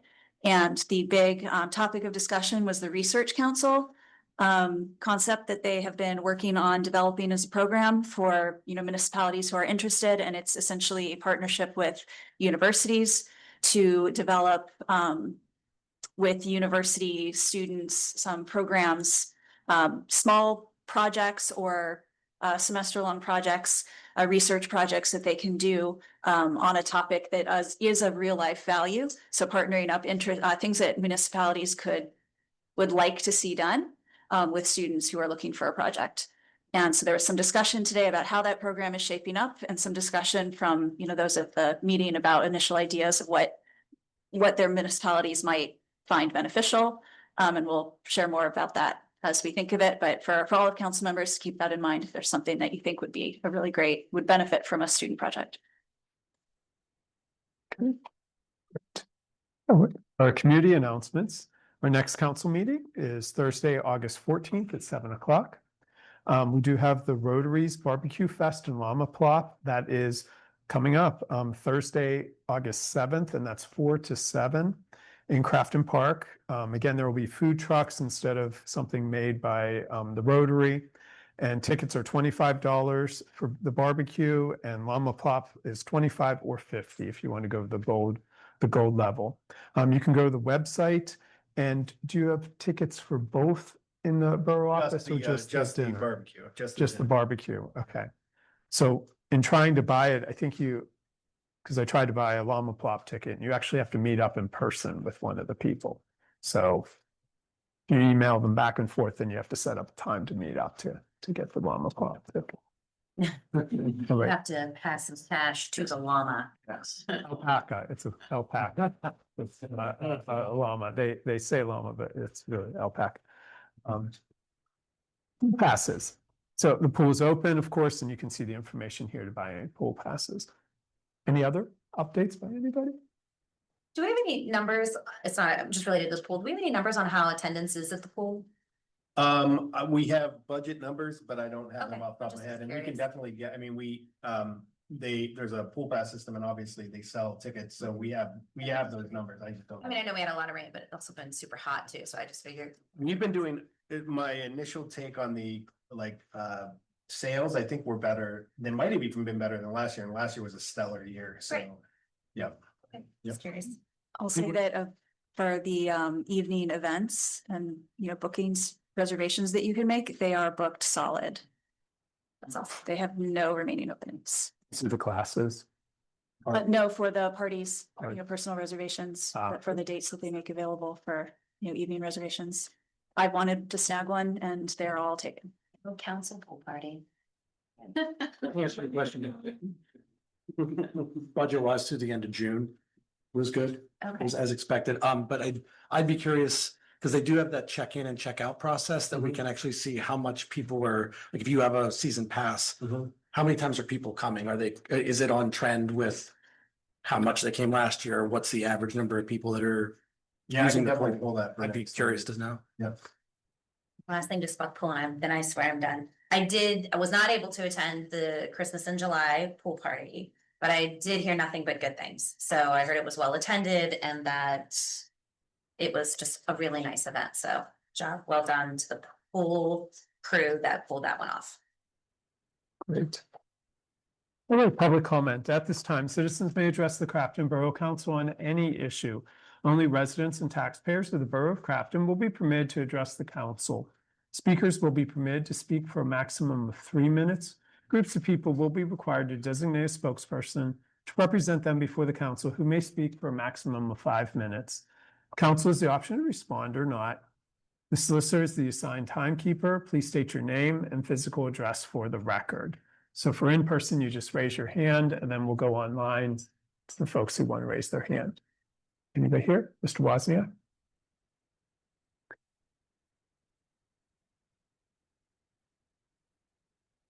First, I want to thank Jim for finding that 2516 in there for that catch-all clause. I thought that was a very important clause to have in there. And the next thing I wanted to just let you know where I got that, what Jen was talking about, having another open Q&A session was, and I'll just play her what she had to say. Provide a clear picture of how the zoning ordinance works in the context of what it covers, what it does not cover, the intent, the process, the proposed changes, and the desired and expected outcomes. Many of you have been involved along the way in meetings in just about every format, a workshop, a town hall, an open house, or a combination of these. Some of you are new to the process. So this presentation walks through the basics so that everybody's working with the same clear, accurate information about what's going on with the project. So we'll cover what zoning means, what it does and does not include, what it can and can't do. We'll cover what's in the proposed zoning update, and really importantly, why the borough would go to all the trouble of doing this. We'll talk about what's happened so far and what's next. In terms of format after the presentation, I hope you're still awake at that point. We encourage you to visit stations that we'll have set up around the room where Jim is, and at these other tables. This would be your chance to communicate with council members and staff, ask questions, and share your comments. So I would suggest, if you haven't already, please grab a few note cards and a pen from the back and jot down any questions that arise during the presentation so you can hang on to them for afterward. That's going to be a really great opportunity to connect one-on-one with council members and be heard directly, which may appeal to some of you more than having to raise your hand and speak in front of the entire room. We've done that format in the past. We'll do it again. But tonight is about listening, learning, and those direct conversations. So again, please hold your questions and comments until the end. So what I heard was she said that they'd done that format before, of people raising their hand in a room for questions and answers, and that they will do it again. That's where I got that from. So I just wanted to clarify what I was saying. Okay.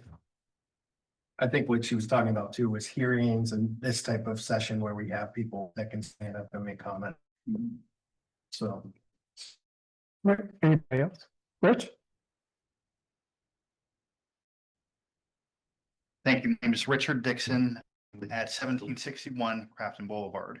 I want to thank the chief and his dedication to the job and what you're trying to implement and trying to get our gentlemen and officers trying to get their equipment. I think it's really important. I want to thank Jim and to the mayor as well and to the council. To the planning meeting the other day, at no time did Alan say, hey, let's just knock this thing out on a second set of questioning. He just brought it up, out of nowhere, if there was an opportunity to remove one time of question and answers, that's all he did. And then, of course, the consensus of the room was, no, keep it there. So there was no big issue on that. Also, to the idea of our engagement last Wednesday, I truly believe there was enough notice for people to plan to be there. There was at least 2 notifications that went out. This idea of, listen, this is coming from me. There's no equal balance on disabilities, okay? Everybody has a different disability. I'm one of them. I'm retired from the US military because of a disability. And so I understand the person who was on video and what she meant, but there was a very open opportunity for people to be there and to plan around it. Even the announcement said the second half of the meeting will be informal and individuals can chat with council and staff to ask questions and provide one-on-one feedback. At no point does it offer the availability that it is being seen by video. That would be just too much to try to accomplish. I do have one question towards Jim. The title issue. Now, when it comes to reselling the property, is there something like an appraisal or evaluation that's done ahead of time, and who provides that? Wait, And go ahead, yeah. okay, I'll give you and then to the engineer and to Jim as well. My issue is there going to be future inspections to see how much sediment is collecting over a period of time? Like you saw, that's 2 years right there. Is there going to be more opportunity to see how it will be in 6 months? You know, after our season has passed. I have one question that came from someone else. It is Walnut and McMunn Avenue. And that is the curb there and making that more handicap accessible. I mean, it is a steep curb. I've walked it for years. Even I watched my step coming off of that with my dog, my service animal. And then one other thing for the police chief. Even though we have our bump outs on Crafton Boulevard, at least a half a dozen to more come running through that stop sign going towards the city. You have a lot of people who will slow and roll through the intersection. And a lot of people, even children, you know, during the school year, they have their moment too. So and that's all I have. Thank you. Before you go away, could I ask clarification on the title? I'm not sure I've totally understood the title question. Like, you know, when you're in the research or process of buying a home and everything, you pay for your title research or title search and so forth. And she says that's all included. Now, about the sale of the house, you know, to who it may be, you know, is that the appraisal and validation? So, I mean, you know, just to see what the value of the house is at that point. I mean, I know anyone can go online and they can look up, you know, properties that are similar, but, you know, is that something that the homeowner or the responsible person who's going to buy it has to do themselves? I do think they do. If you want to get your own assessment on it, yeah, you would have to do that. Typically, these houses are, you know, purchased by people that do a lot of this, that do repairs on houses. For example, you know, Councilman Choate, who's not here today, does it himself. There are other people in the borough that we know that do it. And that's their first thing they're going to do is try to find the responsible people. And if you, on the, we'll put the presentation that she provided, because it does show some more breakdown of like that the owners are 80%. The final owners are 80% owner occupied. And even then the other ones might be developers that want to do stuff in the community, and they're well-respected developers. They do a lot. But as far as the actual title search and is there, it won't pay for that from a purchaser's point of view, but the borough is not at risk at all because none of that is all the responsibility for acquiring the property and dealing with it is entirely on them. So we don't have to deal with any of that. I appreciate it. Yep. Thank you. Thank you, Richard. So Richard also had, he talked about future inspections of the sewers. So as I mentioned, the plan moving forward is to do this twice a year. The problem with getting this done is coordination and scheduling. Reason why this took so long is because we wanted to wait till the school year was done. We wanted to wait till the camps were done. We wanted to minimize any disruptions to that parking lot up there. And we did that the day after all that was done.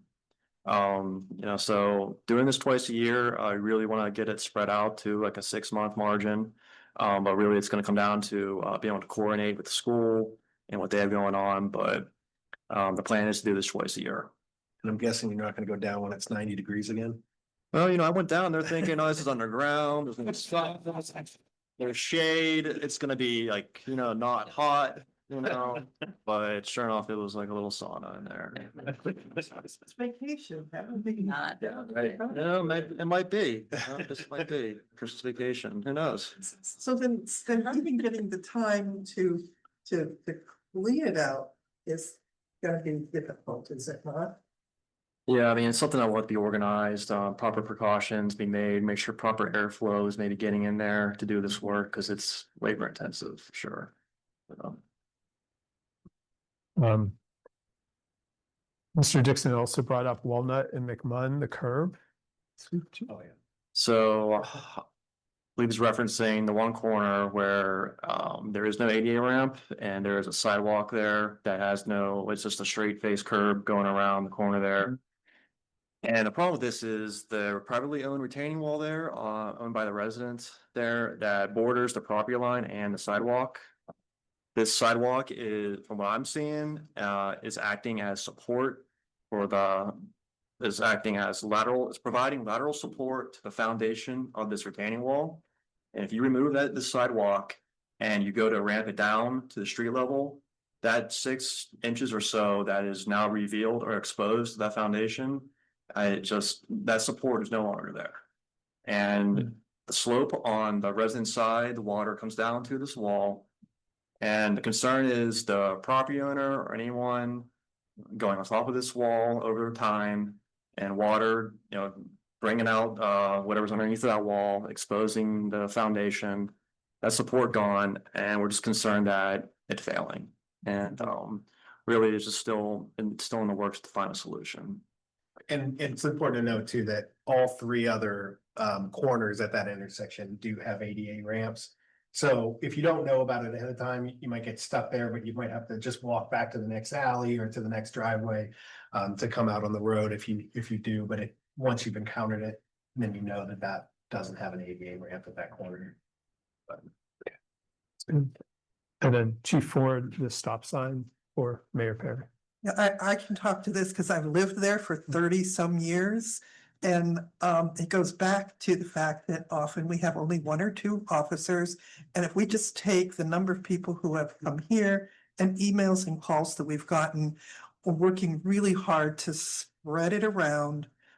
Because there has been, I think in the past, a whole lot of extra attention right up there.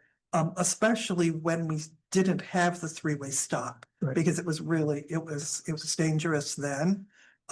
So I know that you guys are working on getting the love spread around so that more of our intersections are getting some attention. I did have an opportunity one day briefly, we didn't have a lot going on. I did go up there and I pulled myself into a position where I could observe people where they couldn't see me, but I could see them, to kind of see what the issues were up there, what the speeds were, some of the places that they've been settled. I can promise you that there'll be strong enforcement during the school year as there was in the past. We'll be up there myself. And if we have to go down the route of maybe doing some warnings for people initially to give them opportunity to understand that there's going to be more enforcement up there, and then of course after that, if that doesn't get the message sent across, then it's going to be when you start getting tickets, those larger fines, and people tend to get the message. So I always like to give people the opportunity to understand if there's going to be a change in the enforcement and plan on doing that. And then if that message isn't clear, we will be citing people, because it is a dangerous area. There's a lot of people up there. I see a lot of people running, walking their dogs. It's an active area. So it is a concern. It is on the radar, and we will focus our enforcement when we're able to. At the times that we're seeing a lot of the complaints that we're getting, as well as we have the speed things too that we can place up there too, which will let people know that they're exceeding the speed limit, which may or may not mean we're up there. We're not going to tell you that. So we may be there sometimes when you don't think we are. So, Anybody else? Mr. Marks? Hey, folks. I was just thinking, we were talking about Bradford and how much better things seem to have gotten once that became like a fully controlled intersection. And I'd like to see more of that. I don't know how much we're thinking about that in other committees or whatever, but I know there's spots on like South Linwood where there are stops like one way but not the other, which can create, interesting situations for traffic. And then I know there were conversations about like the crosswalk that we're thinking about putting in at Duncan, right, in Steuben. I know that we have ways to cross there at like the traffic lights. There's really no way to cross once you get past the like ice cream shop light, and then the next one's all the way up on Noble. But we have ADA ramps that kind of lead into Steuben, right there in like my area by Oregon. But there's no paint, there's no signs, but people definitely still cross there, and that's what our busiest street, right? It would be nice if we were already talking to PennDOT about getting paint and signage and whatever for another crosswalk on Steuben, that maybe we take a look at a couple of other spots too. Because like my kid catches the bus right there on Oregon and Steuben, and being next to all that really fast traffic is, not the best feeling, but we brag about how walkable we are, and I'd like to see more done along Steuben and Crafton Boulevard to kind of prop that up. I think that was it. Thank you, Mr. Marks. Anybody else? All right. Anybody online, please raise your hand. Got two. Hey, Nicole. Hi there. Can everybody hear me? Yeah. So, just wanted to say that I did have some comments that I had forgotten to make from the previous comment section. But first I'd like to address the comments made by Dick. The assertion that it's not reasonable accommodation to plan ahead for a public event is beyond ridiculous. I have organized literally hundreds of public events, and I made sure that every single one of them was ADA accessible. It just takes a little bit of planning and forethought and is easy to do. So I would just like to note that, it is not difficult. We are already right now, as we speak, having an accessible public forum with a Q&A. So it's not like it would be very difficult. Furthermore, I don't think isolating people's concerns in one-on-one conversations is inclusionary unless you're also accompanying it with a public conversation and Q&A. Just to say what my concerns were previously, that I had voiced them to Jenny and emailed them to Jenny. So I suspect that some of them will have been addressed in the memo, although you haven't had the chance to see that yet, nor have I. But the concerns were these. One, there are no residential square footage minimums in the CTOD district. Two, I wanted to see how we could infuse the zoning code with best practice for climate change. Three, how can we ensure that small businesses won't be pushed out and avoid displacing residents? Four, how can we ensure that developments benefit the community? And five, that there's no current oversight or criteria for waiving parking requirements. I think that those things still need to be addressed, and I hope that we will address them after the county has a chance to take a look at this, or maybe that the county will bring them up. Just wanted to read them into the record. Thank you. Okay. Thank you, Ms. Curran. Hey. And Toby? Toby Sheets. Everybody hear me? Yes. I have two questions. I'm wondering if I know that we're supposed to be in negotiations with our police department this year for a contract. Not asking about any details of that contract, but curious if they have started yet. If not, when will they start? And is there any elected officials that are committed to being at these meetings, or is this just an administrative negotiation where administration is just being kind of given information, or administration is giving information to council and the mayor? Just a quick comment on the zoning. I know how long we've been working on this and talking about this, and my concerns are very well known and very clear. And the things that I want to point out to everybody is like the procedural issues that have happened within this process. I'm again on record going to bring up the fact that this body here picked and chose what they were going to recommend Planning Commission do or don't do. They cherry picked that. They did it as they pleased, and when I asked for something to be done with Planning Commission, it was claimed that you guys were a separate body. You couldn't do anything about it. Now tonight, like when we talk about public comments, it's 3 minutes. It says it very clear, and the Sunshine Act makes it very clear that the borough can stipulate how much time each resident has, but it's a total of 3 minutes. And what happened tonight is Miss Curvin said her remarks and then forgot a couple of them. So she messaged them to this forum, to the only person that is sitting with a computer in control of this thing, to Mike. And she did not take her full 3 minutes. So Yun raised her hand, and her questions, which are required to be heard by you before you make a decision according to the Sunshine Act, were completely ignored and there's no borough oversight on this. How would you guys know if Mike doesn't tell you? How would you guys know that she has these questions if Mike doesn't say? There should be something in place that says, you know, hey, or this person has another question. Would we like to accept this, answer this, whatever? You guys just have had procedural issues here about push things through and just kind of cherry picking what's done and what isn't. You know, it's been a long time. I only got 5 more seconds here that we've been, you know, like I said, that we've been doing this. But, you know, I think that the fact that questions have not been answered, not only here tonight, but refused to be answered at the Q&A session, that there was a Q&A session asked for and hasn't been done, is just it's like a reprehensible thing. Like just do the full transparency thing like you all claim you want to do. It's very simple. It's very simple. All your administration included. Thanks. Right. Cody had 2 questions. One was on the police contract. So can I ask the solicitor, the sort of information that was requested, how does that fall into personnel matters? Or is that information that should be publicly available at this point? The question about negotiations? Yeah. Yes. If it's just a detail of who attends the meetings, I don't feel like that's problematic to share, but obviously any detail of actual negotiations would be not shared with the public. Okay.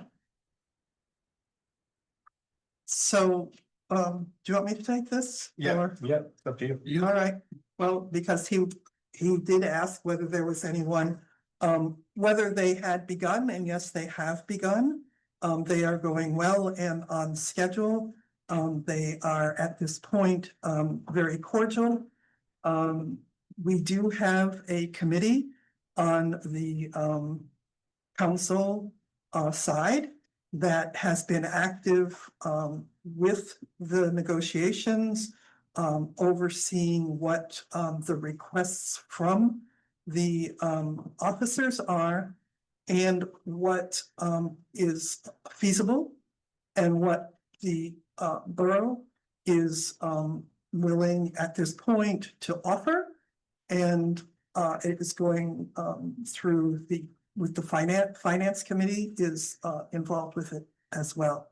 So there are a lot of eyes on it. There, and the process, we have, 6 months at this point, before the contract is up. And at this point, I don't see any red flags.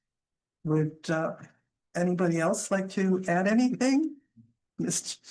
So far, so good. We've heard kind of what their concerns about the what they'd like to see in a new contract, and we've also made some notes on, what we think the borough might be able to do in some ways to clean up or even improve some things in some ways. So yeah, so far so good. Nothing to report yet. I think Mr. Sheets was asking if any elected officials were at the meetings versus just staff. So no, so far administrative staff has been handling that, solicitor and borough manager.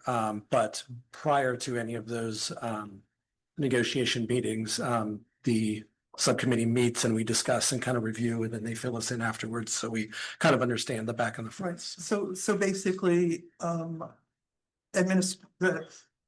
borough manager and solicitor are going with council's recommendations, and there has been open discussion back and forth. And that is typically how negotiations proceed and have proceeded with Public Works, as well as past contract negotiations with the police. Okay. And the other was the zoning, anything on the zoning. comments? I mean, I know it was largely commenting on procedure, but I'll just say, I mean, being that we're sending it to the county now, if there's a specific thing that in that draft that concerns you, feel free to send me an email to my borough email address. Please cite exactly the page and the section that you're concerned about. We're not talking about general at this point. Please try to hammer down into the specifics so I can really get to that page and really consider the exact language and the implications of it. So that's just me personally, but you know, it's not a final thing. It's just going to the county. I'm still considering it and reviewing individual pieces. So. Yeah, as far as taking comments, I was a bit confused. I was at the zoning meeting, the open house, and stayed until the end, as did most every council member who was able to attend, and there were no questions remaining from anyone at the end. I think And as for tonight, I think I wasn't aware of anyone who put their hand up who wasn't allowed to speak. Yeah, and it wasn't, they wrote in the I now see that think there's it's a the red gray on dot the on the Q&A. question and answer. That we don't typically check. No, we can't, because that wouldn't be public, and this is a public meeting, so. And And we don't typically check that, and we didn't realize that, I didn't even realize it was there until Cody made that comment. Nicole did speak twice, so we have it on record before and after, so there was plenty of time to speak. All right. All right, with that, unless there's anybody else online. All right, with that, meeting is adjourned. It is 9:17. Thank you, everyone.